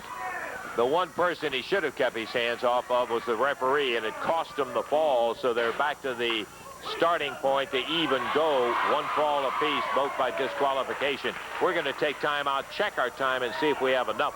Well, Billy, they asked us to come out here today and talk about our dream match. You know, everybody, Bubba, Goliath, Mark, and Alan, everybody's been talking about their dream match. But they failed to mention, if you get to get to your dream match, you got to win your regular scheduled match. And our scheduled match is against Pat and Paul. We won these belts. We are the new champions, and you know who we won it from? Pat and Paul. It was a long, hard-fought battle. Some of the people didn't see it, but I guarantee you, we proved we were the champions because they're two tough customers, and we got to face them again. But if we beat them this time, we don't get these belts, but we get something even better, I believe.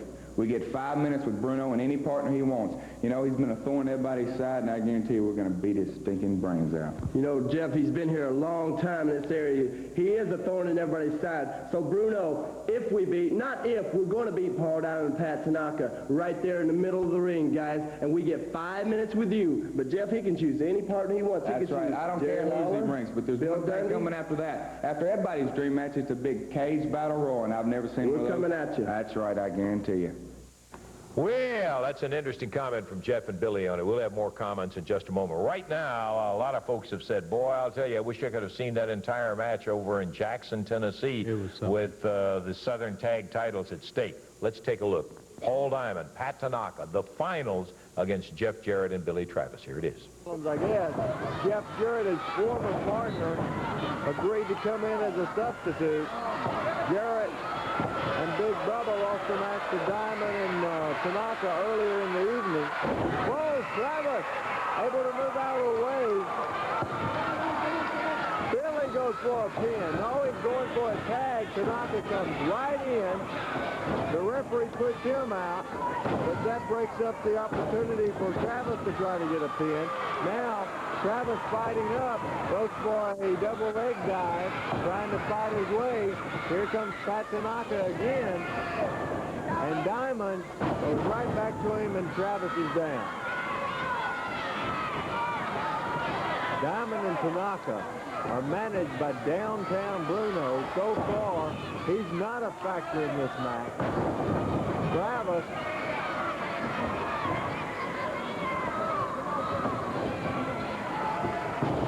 caught with another right hand. Tried for a tag, unable to do it. Pat Tanaka sends him in once again. Billy Gus comes back again, catches him with a clothesline. Now, Billy needs to make the tag. Both of them down. The referee starts to count. They have a count of 10. They get up, and Travis trying to crawl to the corner to make a tag, and he's going to get it. Coming real close, but not close enough. As Pat Tanaka stops him, and Jeff Jarrett is still on the outside of the ring. Travis is down again. Man, let me tell you, Diamond and Tanaka really geared up, and they're really all over Travis, and Travis, very, very tough young man. Reverse face lock on Travis. The crowd here at the Jackson Coliseum in Jackson, Tennessee. The ninth match of the evening, AWA Southern Tag Tournament. Also the winners to receive a World Tag Title shot. Travis is fighting. He's not a quitter. Handful of hair that puts him down again. We've never seen Diamond and Tanaka this vicious before. They've got their teamwork down. We've always said that they've been underestimated. And they're certain fired up for this attempt for one of the most prestigious wrestling titles in the country. Billy's a hard man to beat. With his brother able to take a lot of punishment. Travis drives a couple of elbows. Going to make the tag. This time he does. The tag on Jeff Jarrett. Here comes Jeff. Jeff puts Diamond down. Goes after Tanaka. Jeff Jarrett about the 7-minute mark is fresh. Diamond, Tanaka both been in there. And now Jarrett comes in. That's exactly what the Jarrett-Travis team needed. Fires Tanaka in. Catches him. Beautiful drop kick. Jarrett goes for a pin. Here comes Travis and Diamond down. Travis caught him with a big elbow. Jarrett with the right hand. The referee putting him out. And Diamond and Tanaka sends Jeff Jarrett over the top rope. A bad break there. Travis had come in. And now Jarrett is in a situation where he's in trouble. I thought that was the break they needed, but now Jarrett's down. The referee out of position, putting Diamond back out. Count of 1, count of 2. But Jeff barely able to make the kick out. Caught him with a right to the head. A chop. Tanaka and Jarrett. History of bad feelings there. And here comes Paul Diamond. Mocking the crowd there. Jarrett gets back on his feet, only to be put right back down to the mat. Another tag. This may be the difference in this match. Jarrett and Tanaka, a big elbow. Man, let me tell you, Jarrett and Travis only able to tag so far once. Diamond Tanaka in and out all the way through the match.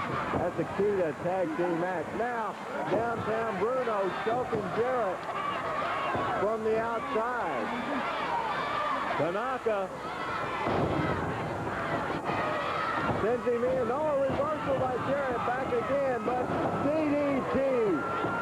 Tanaka's hat moves. And he got it, and he's going for a pin. Count of 1, count of 2. Into the ropes. Tanaka thinks he won it. Thank goodness for Jeff's sake that he was close to the rope. But Tanaka is all over it. Now Jarrett trying to make the tag on Billy Travis. Travis really ready for the tag, cheering his partner on. Diamond in there now. Big elbow. He gets high in the air. And now he's down on top of him. Count of 1, count of 2. But Jarrett able to get him down. 1, 2. Tanaka comes in to break up the pin attempt. What a move by Jarrett. Diamond, though, right back on his feet. Jarrett going to the wrong corner. Way away from the tag. And Diamond sends him into the turnbuckle. Jeff blocks it. Sends Diamond in. Let's see if he can make the tag now. I think Tanaka was holding his feet to prevent him from making the tag. Diamond gets right back up and tags Tanaka.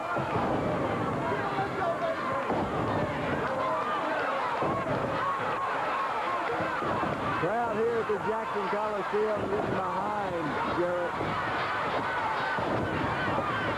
But Jarrett taking a lot of punishment. There's a big kick by Tanaka.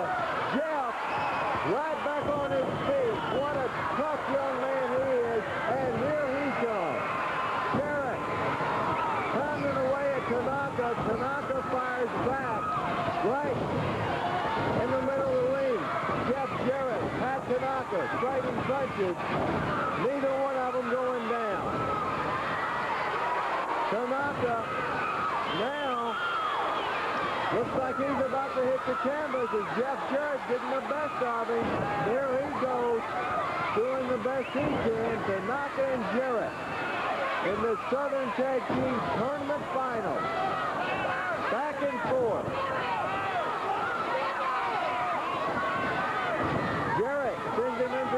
turnbuckle. Once again.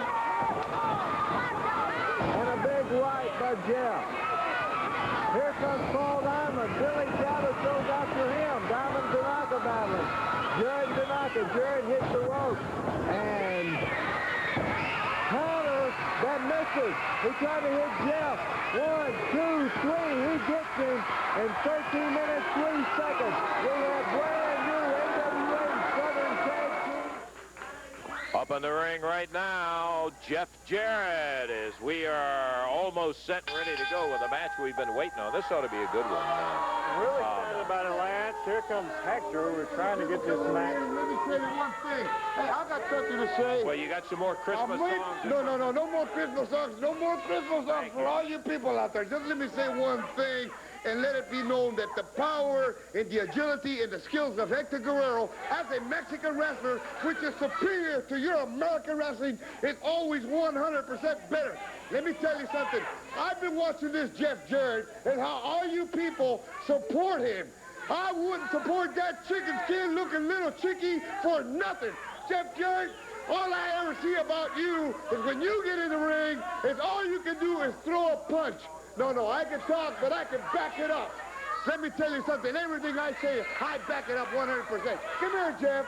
Come here. I got something to ask you. Come here. Come here. I got to go to Jeff Jarrett right here, right now, Lance. Come here, Jeff.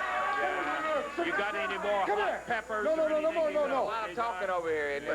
Wait a minute. One thing. I can back up my talking. I've always done it. Hey, and I've always been a 100% top athlete wherever I've been.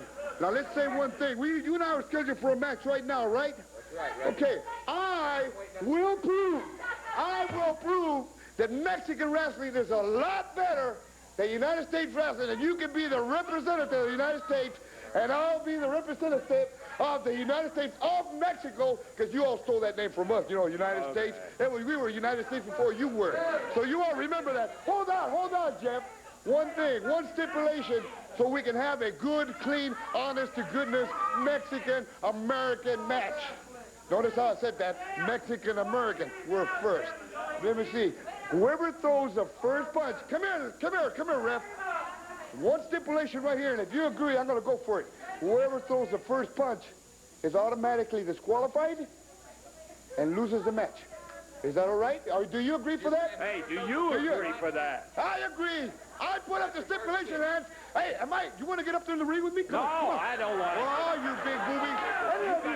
Anybody wants to get in the ring with me, I'll kick your butt. I'll get in the ring with you. Well, come on. So you're saying the first punch or the first kick, you disqualify, you lose the match. We talked about the first punch, illegal punch, and we're talking about illegal. All right. There's forearms that are illegal. There's underarms that are illegal. Right? Hey, okay, we're going to get up in the ring and we're going to see what kind of... Are you going to talk him to death or get up there and go? We're going to see what kind of cookies he's made out of. All right. Hey, I like it. You better believe it. Hector's out here, and he's stepped into something that Jeff Jarrett loved, and that's to wrestle, not street fight or anything else. Guerrero's the one that says, first punch, you lose the match. Here we go, Randy. 15-minute time limit. Guerrero out of Mexico. Jeff Jarrett out of Hendersonville, Tennessee. Guerrero backs him up, Lance. He gets a clean break. If he would have nailed him with the fifth, it would have been all over, right? Yeah, that's exactly what it is. If the first one that throws a punch in there, Hector was talking about it, and oh, look at that. Nice. What a move. Put that arm, took him over and down, and Hector Guerrero. Hector, there's no question about it. Hector is a very agile, a very fast wrestler. This guy can move. He'll do all kind of neat acrobatics on you and have you in a hole before you know what's happening. Just look at that. He took the arm into a hammer lock and then hip tossed him before Jeff really knew he was around behind him. But he's going against a guy who is every bit as equal in speed, if not a little faster. Guerrero goes around behind, takes Jeff down, rolls him up, got a one, and look at Jarrett. Hooked him with a leg. One thing, Lance, in the last 2 or 3 weeks, Jeff has looked real good, had some of the toughest matches of his career with Jerry Lawler and also against the world heavyweight champion. Jeff has looked fantastic. That's right. He wrestled Henning, wrestled Lawler. He's had them all, so Jeff is better prepared. So is complaining about all the chicken skins, as he called them, out in the audience. I'm telling you, this guy is a case and a half. Right now, he's caught in a standing side headlock, but he shakes Jarrett off. Big shoulder. Puts him down again. Now another standing side headlock as Jeff wraps him up. Nice. Don't get a chance too often, Lance, to see these type of matches, wrestling matches on our championship wrestling. I love it. I absolutely love it. Hector with a forearm shot to the rib twice on Jeff Jarrett. Double wrist lock up top. And they're struggling away. Guerrero gets a little advantage on Jeff. Takes him back. Hey, I got him now, he says. We're about look at this. Jeff Jarrett coming back up. We're coming up on the 3-minute mark in this action as Jeff Jarrett and Hector Guerrero going in a match. In case you just joined us, stipulations, believe it or not, made by Hector Guerrero. The first one that throws a punch loses the match. He's trying to show Jeff that he's a better wrestler than he is, and he's saying he's representing Mexico. Jeff is representing the United States. He's got him hooked now with an arm and a hammer lock. He comes with a reverse face lock and complicates the entire hold. Excellent move by Hector Guerrero. You can see the way he's got Jeff's arm doubled in there and has that right arm of his wrapped right across the chin bone. Jeff nails him to the midsection, reverses it on Hector. Takes him down, Lance. Yes, he does. Got him right down on the middle of the mat. Not close to a pin. We've got one fall 15 minutes in this match, and we're about 3.5 minutes into the action. Hector clinched up that fist, Lance, and he better remember the rules that he made. Throw it, Hector. Go ahead. You want to lose the match. You're the one that brought... Oh. Guerrero reaches under, crotches him, takes him up while his arm is still hooked, and dropped him with a backbreaker across that knee. Got out of it. Now Guerrero cinching up on the feet. If you'll notice how Hector has it in, and now he stands Jeff. Can't get him up and hold him as he rolls him over, and he's hollering at the referee, why did you not count? The referee say, I did once. And that's all it was a 1 count. Hector Guerrero. Interesting, we have a couple of second-generation wrestlers in there right now. Randy, of course, Jeff, I think you're more familiar with. And then his dad, Jerry, was an outstanding wrestler. Hector Guerrero's father was an outstanding wrestler. And his brother, Chavo, and he has a younger brother. Whoa! Count of 2, Lance. Big backdrop. You betcha. Guerrero telling the referee it was only 2. It was only 2. The referee being well aware of it. You give him half a chance and Hector will talk your ear right off your head. I thought we were going to stand out here and talk all day before he ever got up in the ring. Earlier, had a concert out here at the Memphis show. Oh, yeah, we had that also at the very beginning of the program. Scissors Jeff's leg, takes him down, and again hooks him with that reverse face lock, and boy, he is putting some pressure across that chin. Woo! Guerrero again with a snappy move.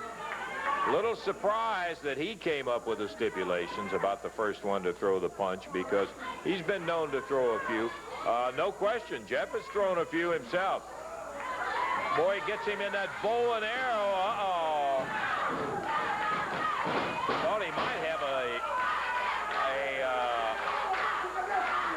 submission pin on Jeff, but he had his own shoulders down, and the referee started counting, and Hector had to scramble to get out of that, Randy. I think Hector's losing his temper a little bit now, Lance. Also, I heard him asking for his own referee, so he's complaining about the referee now. Okay, we're 6 minutes and 15 seconds into the action. A beauty. Super drop kick, a second one, Lance. There's a cover from Jeff. Foot of Hector's up on the rope. That'll break it up. Jeff had the pin, but Hector was so close to the rope He slipped his foot right up over the rope. Now back in the corner, Hector Guerrero saying, wait, let's talk about this. Look out, Jeff. When he wants to start talking, that's when you look out. Tangle it up. Collar and elbow, as they call it. Whip across the ring. Hooks that arm with that rolling arm lock, and look at Hector. Oh, trying to get Jeff mad now. Slaps him in the face. He backs Hector in the corner. Hey! Guerrero, 1, 2, feet on the rope, 3. Hector Guerrero hit him first while the referee was trying to pry him apart. And then he gets him down with the feet on the rope and gets a 1-2. Yeah. Like you say, what's good for the goose is good for the gander. That's what I say about you American people. Okay, Hector, you can just leave in there. Well, the referee, who, of course, was underneath when the fist was thrown, did not see the feet up there, follows Hector out of there, and Jeff is sitting in a situation where he ends up losing 1, 2, 3. Lance, you saw exactly what happened, didn't you? You bet. His feet were on the rope, or were they not? They were on the rope. I agreed to a wrestling match, and that's what I thought I was going to have. He wants to come out and use the fist, and then he wants to put his feet on the ropes with Hector Guerrero. That's fine with me, pal. I'll fight fire with fire. If you want to use fist, brother, I guarantee you I'll shove this fist so far down your throat, brother, you want to. It's going to take a crane to pull it out. I don't think we're going to have, if these guys meet again, there won't be any... Or over the top rope to get him out of the match. Hey, Kingfish, this ain't going to go very long, and you're looking at where you're going to wrestle, because you got something I want, and it ain't this belt, but I got to win this belt to get a shot at that ring. I told you, brother, I'm obsessed with that, and I'm going to get the ring off. It's the last thing I got to do, and I'm winning this. Of course, he was never one to be lacking in confidence. Dundee over here still talking about that ring. I believe one thing he said, Jerry, he is obsessed. Oh, without a doubt, Lance. You could have 14 or 15 300-pound wrestlers in there. Bill might weigh 200 pounds if he's soaking wet, and I guarantee you he'd think he's going to whip every one of them. Okay, Jerry, just sit down here if you would, and we'll just comment on the action. There's so much that happens in a battle royal. And this is starting faster than any other battle royal I've ever seen. There's all kind of action going on in there. 2 brand new faces, and that's the Zebra Warriors that we have not seen before. One of the main things you try to do in a battle royal, this is the first thing that's going on in everybody's mind. You try, especially when there are this many guys in the ring, to stay on your feet. Because the first time you get knocked off your feet, there's so many things that could happen. Somebody fall on you, somebody step on you, break a wrist, any kind of thing like that. So that's what all of these guys are concentrating on right now. Stay on your feet as long as you can. And another thing that happens in a battle royal, Jerry, we've noticed from the past that a lot of times there's no thinking about one-on-one. That, brother, when a guy goes down, there's nothing for 2 or 3 guys to pound right on top. Without a doubt. Like you said, you can win this either by being, or get eliminated either by being pinned or by being thrown over the top rope. And just like you said, you get knocked off your feet and down on the ground, and before you know it, there'll be 5 or 6 guys on you. Across the way, Dundee with one of the Zebra Warriors. Ron Nation joins in. Rodney Napper. He's just about out of there. He's gone. He's gone. out of there. There's our first elimination right there. One of the Zebra Warriors. Big Max Payne over in the corner going after Manny Fernandez. Look at Rodney Napper. Did they get a shot of that? Woo! Good night. They threw him so far over that top rope, he hit this concrete floor down here. He may need some help over here with Rodney. I'm interested in the corner. We're seeing gorgeous Gary Young in the far corner of going against Rick Nelson, but Bill Dundee steps in, nails gorgeous Gary. Look at this. Here goes Alan Reynolds. Jimmy Jack Funk put him out. Napper hobbling out after hitting that floor hard. Alan Reynolds up. Max Payne just had Jeff Jarrett clear over his head. I thought they were going to, whoa, there goes the other Zebra Warrior. Bill Dundee eliminates him. Dundee looks like he is on a mission there. He's going right after Ricky Nelson. Manny Fernandez. Jeff up in the air. Max Payne had him up there, and now it's the Raging Bull and Max Payne. There goes Ricky Nelson. Bill is trying to make short work out of this. We're down now to 7 guys. It's been eliminated in half. Boy, they cleaned out a bunch in a hurry. Manny Fernandez, Big Max Payne going at it. Jimmy Jack with Jeff Jarrett. No kind feelings in between those two guys as Jimmy Jack slammed his hand in. Look at Manny Fernandez. Whoa, Fernandez. Fernandez out. There goes Funk out. Fernandez and Payne went out. They're battling on the floor. Over there. Jimmy Jack Funk going crazy as he was popped out of there. Who was that just went? The Nightmare, Ken Wayne, goes down on the floor. It's down to Jeff and Billy and Gary Young. Look at Dundee. He's just sitting up waiting. The superstar in the back left-hand corner, Jeff misses a drop kick. He missed him. Gorgeous Gary Young and Jeff Jarrett going at it. He's not even getting involved. You can see Dundee hanging back in the corner as Jeff and Gary Young are going at it. Get in there, Bill. Dundee. There's a crowd getting in it for Jeff. Just an observer, and Young picks Jeff up, pounds him down in the middle of the ring. Big elbow drops down, and Jeff Jarrett, it may be Young and Dundee to see who's going to go for the CWA heavyweight crown, as Young really pounding on Jeff Jarrett. Picks him up by the hair. On Gary Young's part right there, he should have tried to pin him. I think a lot of these guys forget about the pinning aspect right there. Gary Young turned around and said, you're next, Dundee. He is not through with Jeff Jarrett, though, as he pounding away. He is going at it. And look at this. He misses the right hand, and Jeff Jarrett pulls him right up over the rope and pounds him outside. Dundee, back suplex, slapped him down. And Jeff Jarrett, who hit his head on that mat when he went down, bang. Come on, Bill. Slammed him down into the center of the ring. Look at that Dundee go. Remember, Bill had a little rest. One. Whoa! Jeff kicked out of it. Dundee snaps him over the shoulder. Knee right down the side of the face as Dundee, bound and determined, he's going to get that title shot, and we had a 1-2. Jeff kicks out before the 3 count. Dundee not letting up. He knows how to finish, and he's got Jeff started. Pounds him with a right hand. I mean, just glommed him. Come on, Bill. Made no mistake. Look at referee Jerry Calhoun. He's saying, hey, hey, hey, don't use the fist. Dundee's saying, okay, okay, okay. Enough that he jumped in from behind with a suplex. Calhoun counting away. Come on, there you go. At least help him in. Bill holding the rope. He's telling Jeff to go. Come on, Dundee. He nailed Jarrett as he came through the rope. Well, the little Aussie pulling them all out now as he flat wants that CWA heavyweight title match with Jeff Jarrett. All I can tell you, Lance, is I'm not going to have any sympathy on Dundee in this title match after what he's done to Jeff to win this thing. Boy, he sure pulled them all out when he snapped that rope on him in the air and dumps him over.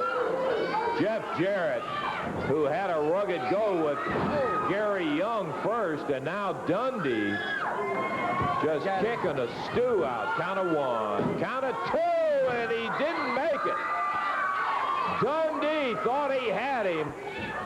He got a count of 2. He picks him up, slugs him with a fist. The referee gets on Dundee about using the fist. And over the top rope, Jarrett goes, but he pulled himself right back up.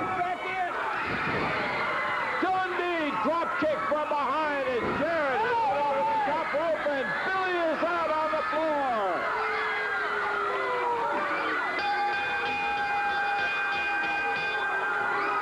The winner of the Battle Royal, Jeff Jarrett. He did not go over the rope. He never went out. He never touched the floor, Bill. He didn't touch the floor. He held onto the rope and popped himself right back in. He did not touch the floor. Dundee was so sure when he threw him over that top rope that he had won it. He was already celebrating. He never touched the floor, Bill. He grabbed the rope. He never touched the floor. True, you threw him out, but he never touched the floor, and he wasn't out of it. Now, you lose it, and that's all there is to it. He's over talking to the cameraman, trying to tell him, no, he did not touch the floor, and the official winner of the Battle Royal. Okay, all right, Billy. He just didn't. If you'd have been the winner, he'd have wrestled you, but you didn't win it, Bill.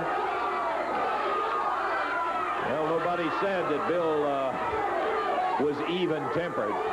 Okay, we got to get on with our action, Bill. You didn't win it. I'm sorry. He didn't touch the floor. He is the official winner of the Battle Royal, and he will wrestle Jerry Lawler for the CWA title. We're going to take time out. Lawler coming over, and look at Jeff Jarrett trying to explain.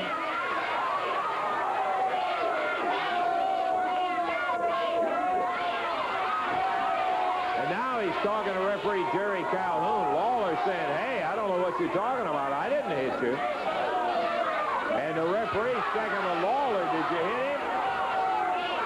And Jerry takes his title heading to the dressing room. And now the referee is going out. I don't know. Hey, listen, we were sitting here and saw him come out here. He pounded you. He not only hit you, he had something on his hand, too. Had a chain or something on his hand. You better believe when you were down, Lawler was down, the referee was down. And here comes Jerry Calhoun out with Bill Dundee.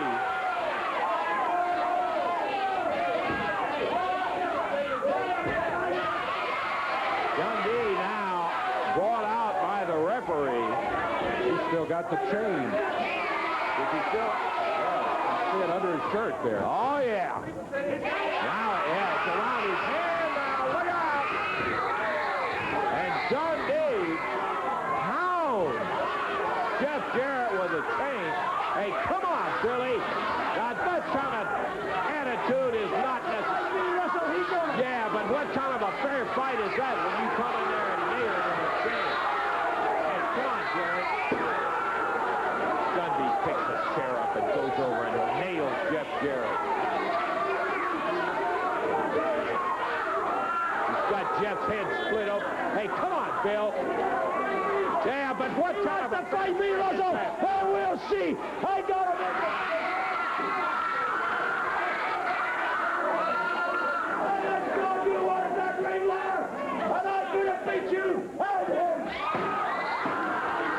Dundee nails Lawler with a chain.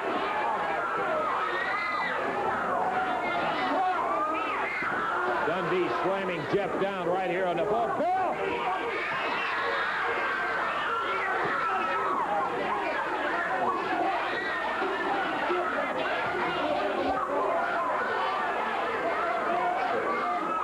Boy, that's absolutely, I'm telling you one thing. To have a desire to have the title, even the ring, but to pull that kind of a stuff.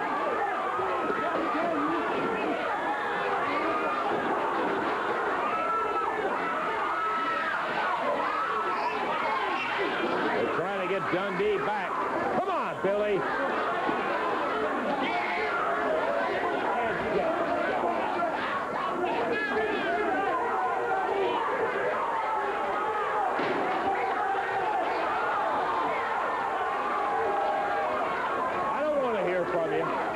Well, I'll interview myself, Russell. I don't need you to interview me, nor him either. I won that battle royal, and you know it. Yeah, they did, and you saw it too. Come on, let him go. Come on, turn him loose. Come on. I got you in here, punk. I'll get you out of this business. Come on.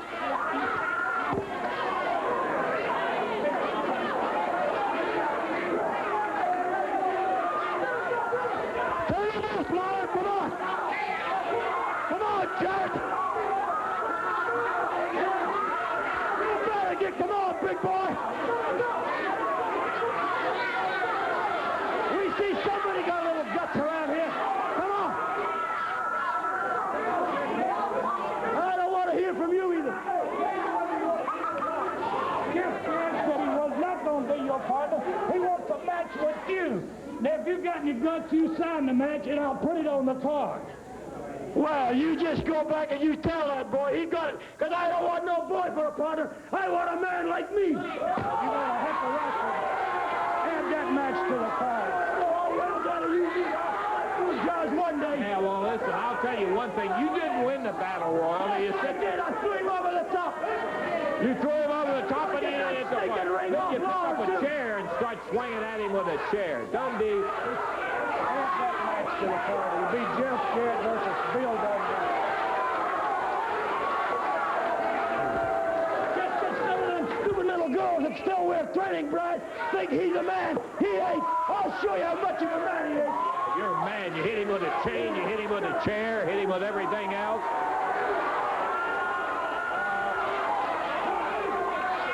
Boy, I'll tell you one thing about Bill Dundee that's predictable, and that is that he is unpredictable. But Billy has such a temper. He just... And the son of a gun, when he gets his mind set on something, he'll do it. Hey, come on, Bill, just get on out of here. Steve Brown, Lance Russell bringing you the commentary on the CWA action for the day. Downtown. We're getting ready to see Phil Hickerson, my daddy, and Cactus Jack. And Lance, I want you right now, tell everybody what my real name is, because you ain't been getting it right now. Tell them right now. I'm telling you to do it for me. Now do it. Okay, Bruno. This is Downtown Bruno Hickerson sitting next to me. That's right, Downtown Bruno Hickerson. I've never gotten official clearance from Phil Hickerson on that. Yes, Jarrett! Brickhouse Brown. Got us a one-fall, 15-minute time limit match here. Introducing at a total of 536 pounds out of Truth or Consequences, New Mexico, Cactus Jack. Out of Jackson, Tennessee, Phil Hickerson. And going against him at a total of 435 pounds from Miami, Florida, Brickhouse Brown. From Hendersonville, Tennessee, with a special boot on to protect his leg. Wow, yeah. Jeff Jarrett. This match, one fall, 15-minute time limit. Jerry Calhoun will be the referee. Yeah, Jeff had told us that he'd hurt his leg and the doctor prescribed that special boot. And so he has his special orthopedic boot on right there to be able to go. Cactus Jack swipes with a single leg attempt. He misses again. Jarrett backing out of it, and Jarrett saying, hey, don't be going for my leg in there like that. Hey, Lance, guess what I got here? This is my daddy's belt. That's the CWA heavyweight title right here. He's the champion. Ain't nobody beat him. Ain't nobody beat him. Hey, Jeff Jarrett can try all kind of stuff. He can come out here with that cast on like he did a few months ago, be hitting everybody with that. Now he's got this boot all loaded up and everything, too. It was never loaded when Robert Fuller had it, but Jeff Jarrett obviously is nothing but a low-down, sneaky, dirty punk. Right? Right? Right? That's your conversation, Bruno. Oh, he takes him down. I just want to say this to Tennessee Studs in the back of the dressing room right now. His leg is giving him a lot of pain. He's not used to being without that boot. He can't walk properly. It's not the kind of injury that Jeff Jarrett put on him and Bill Dundee and Brickhouse Brown. That boot belongs to him, and they need to give it back while they got a good chance. Well, Jeff needs it now. He obviously got his leg hurt from Fuller and you, and he's got, yes, he does. He's got the boot on right now. He has to wrestle with it. Jimmy Golden, tag to Brickhouse Brown. Jeff Jarrett, you know it's not being illegal. I just know it. Because Jeff Jarrett's always looking for an advantage. Robert Fuller don't need to cheat. Robert Fuller, the Tennessee Stud, so we never have to do something illegal. But you know, if Jeff Jarrett's mixed up in it, there's something wrong with it, Lance Rosewood. Something's fishy in Memphis. You know what I'm talking about? The story just gets longer and deeper. Hey, Robert Fuller has never been caught doing anything illegal. The referee, almost the referee got checks that boot every time before Robert Fuller goes to the ring. He's never found nothing. Obviously, it's just a fallacy. It's a misconception. It's a myth. Am I right or wrong? I didn't see nobody checking Jeff Jarrett, Lance. Well, it's not your place to have to tweak. And uh-oh, there goes Jimmy Golden up by the ring time. He's checking with Cactus Jack as Phil Hickerson puts Brickhouse down. Big hip. Beautiful beautiful hip toss from Brickhouse as he got the big 280-pound pounder and bounced him off the mat. Oh, shut up, man. What you got there, you got Cactus Jack, Truth or Consequences, New Mexico. And I'm telling you the truth, and they're going to find out the consequences. You got Big Phil Hickerson. His championship belt speaks for itself. My daddy's the greatest wrestler in the CWA today. Tag on Jeff. Well, Lance, I think the people can see that if they're not completely ignorant. Well, of course, then again, I'm sorry, because I'm sure most of them are, Lance. All right. Standing side headlock. Jimmy Golden hanging, his right hanging around by us. Jeff Jarrett is hanging onto the side headlock. He won't have it long. I'm going to tell you something. He looks stupid out there with one white boot on, one black boot. Hey, nobody really asked you guys. Well, I'm telling you, you don't have to ask me. You just touch your mouth and listen to what I'm saying to you. He's in a lot of trouble right now, and Phil's going to take that boot off of him, and Jack right now. Before this match is over with, I guarantee you they'll have that boot off. Work on it, Phil. You got it, baby. If I come over your house and stole your car, you'd want it back. Or if I come here to the TV station and stole your desk or something, you'd want it back. Hickerson going after the boot. That's right, he's wanting it back. It's stable property. It's Robert's property. And we're going to get it for him. We promised him that. The kid got no right wearing it. It don't even fit him. Yep, and a reversal, but a clothesline out of the corner. What a sock, Dave. Yeah. That's an old Jackson trick. Boy, he turned him over. I mean, all the way. Brickhouse. Illegal interference by outside the ring. They learned it from the stable. That's where they learned it from. Brickhouse. Teach him nothing. Coming in there, wheeling away on Hickerson and Cactus Jack. Jeff Jarrett takes Phil's head, pounds him in the corner while Brickhouse is beating on Cactus Jack. The thing different between Brickhouse Brown and a spare tire is spare tires don't sing when you put chains on them. That's it, Phil. That's it, baby. Uh-oh, look at it. Two. He loaded the boot up. Nailed Hickerson right in the midsection. Two. Almost got the pin. Here comes Fuller out. Okay. Golden going over to help him out. That's too much. Yep.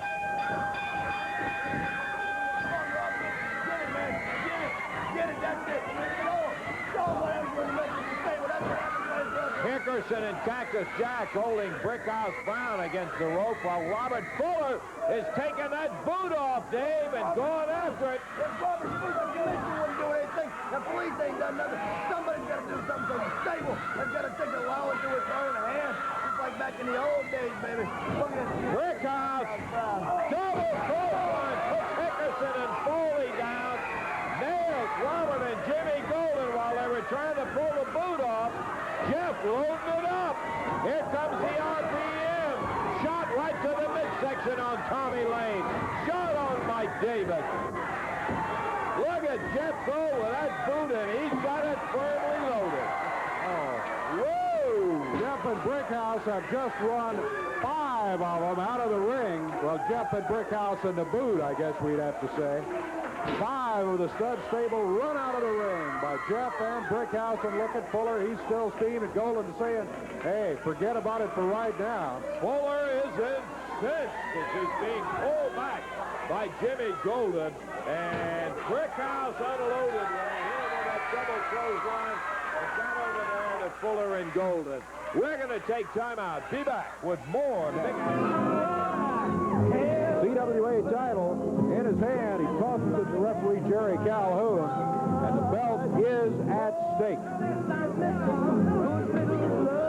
Yeah, let's see how tough he is, Dutch says. Well, Dutch, I think you're going to find he's pretty doggone tough. Jerry Calhoun says, ring the bell. Jeff Jarrett going after Mantell. Mantell hit him with a fist. Jarrett comes back with a right hand of his own. Mantell out of the ring. 15 seconds into the action, and Jarrett has run him out of the ring, and Dutch is unhappy about it. Mantell was out here earlier. And after a bit of a disagreement with Jeff, if he joined us late, he challenged him to a title match right here today. Jeff naturally took him up on it, and again, Jeff Jarrett has run Mantell out of the ring. Not only has he been run out of the ring, the referee is warning Mantell about using the doubled-up fist. Mantell, Steve, he's been in a nasty mood most of the day. Some would say a lot longer than that. Tell who the crowd's behind. Go, Jeff, go. 1 minute into the action. Headlock by Jeff Jarrett. Dutch Mantell stopped in his tracks in the middle of the ring. He backed Jeff onto the ropes. He's trying to send him into the ropes across the way, but Jeff, again, blocks him. Hair pulling, says Dutch Mantell. No, says the crowd. There's hair pulling, all right, but it's Dutch Mantell who yanked a handful of Jeff's hair, fired him into the rope. Body slammed him coming off of there. Mantell got a drop with the elbow, but Jarrett has moved in a good drop kick by Jeff Jarrett. We're coming up on the 2-minute mark. Championship match. Jeff Jarrett trying to take the CWA title from Dutch Mantell.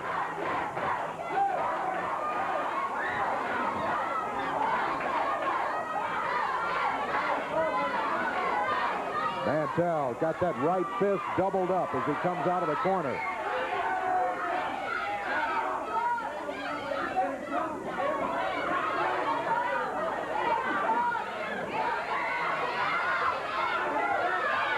Mantell went to the tights.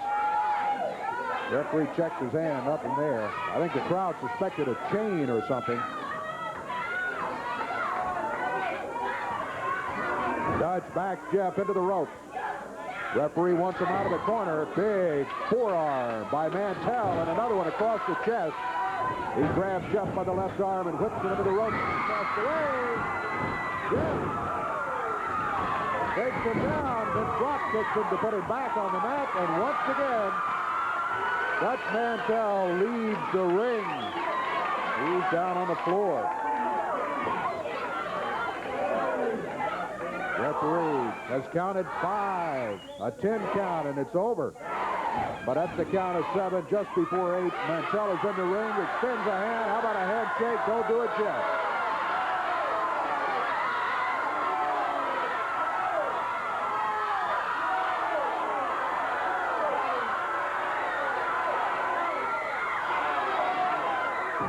Again, Mantell doesn't want to shake hands. Yeah, having none of that. He knows this guy, believe me. Jeff with a headlock. Hair pulling by Mantell. Jeff yanked back to the ropes, fired across the ring. Dutch pulled that knee up, hit him in the midsection.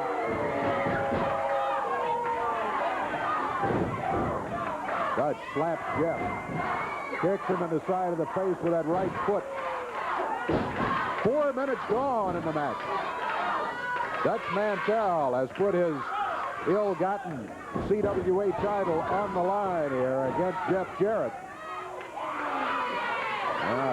Dutch says, hey, didn't I do good? How about a little applause? Oh, knee to the back. He got him right above the kidney. Jeff Jarrett on the mat. Dutch kicks him out of the ring.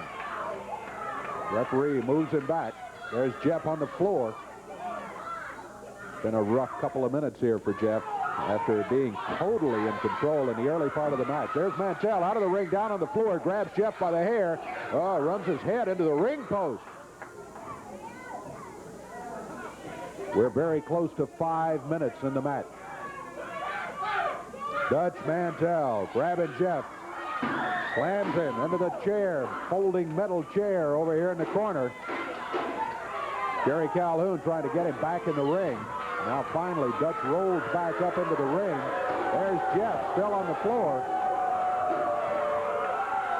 Now the referee is starting the count on Jeff. Counts at 4. Mantell grabs him by the hair, pulls him through the rope. Oh. Clothesline. And a cover. 1, 2. Might be it. No, Jeff kicks out. At the count of 2.5, Jeff Jarrett kicks out. He's still alive. Still in the hunt for the championship belt. Snap suplex by Dutch. Mantell covers 1, 2. Again, Jeff Jarrett kicks out of it. Mantell around behind, abdominal stretch. He puts it on him. Mantell's using the rope for extra leverage. You can't do that. Referee comes around to check.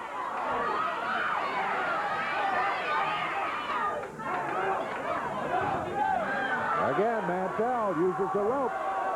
You can see that right hand back holding onto the rope. What that allows him to do is brace himself a bit and put more downward pressure on the back of Jeff Jarrett. There he goes. Ah, he caught him. The referee makes him break the hold. 6.5 minutes into the action. Jeff Jarrett, body slam. Mantell, lower leg and the knee. Now Mantell's feeling good. Thinks he's in control. He's got to cover. 1, 2. I thought he had him that time, but Jeff breaks out of it at the last instant.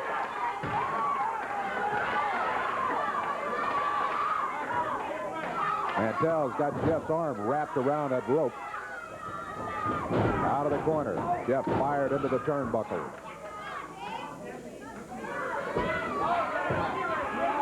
Big bar on the left arm. Might have heard Jeff yell, "Oh," when he grabbed him. He really put the pressure on. Now it's grinding his face into the mat. Referee, that's not allowed. The referee called for a break. Mantell did break it quickly, but right back on that bar.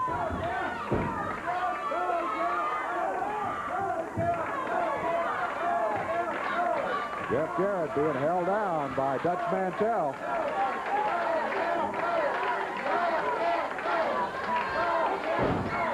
Eight minutes gone. 8 minutes have passed in this match. And by the way, it's a special TV time limit. We'll wrestle as long as there's time remaining here. We may have to take a break in the middle of the action somewhere, but with a special TV time limit for the championship match, we'll keep her going. Jeff Jarrett coming in with a series of right hands, and referee Jerry Calhoun backs him off.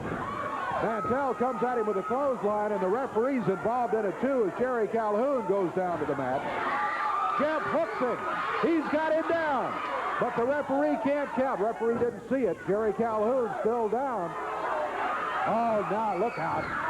Mantell with a bullwhip. Mantell with shoe baby. Jeff goes out of the ring, down on the floor. And Mantell takes a moment to put the bullwhip back in the corner.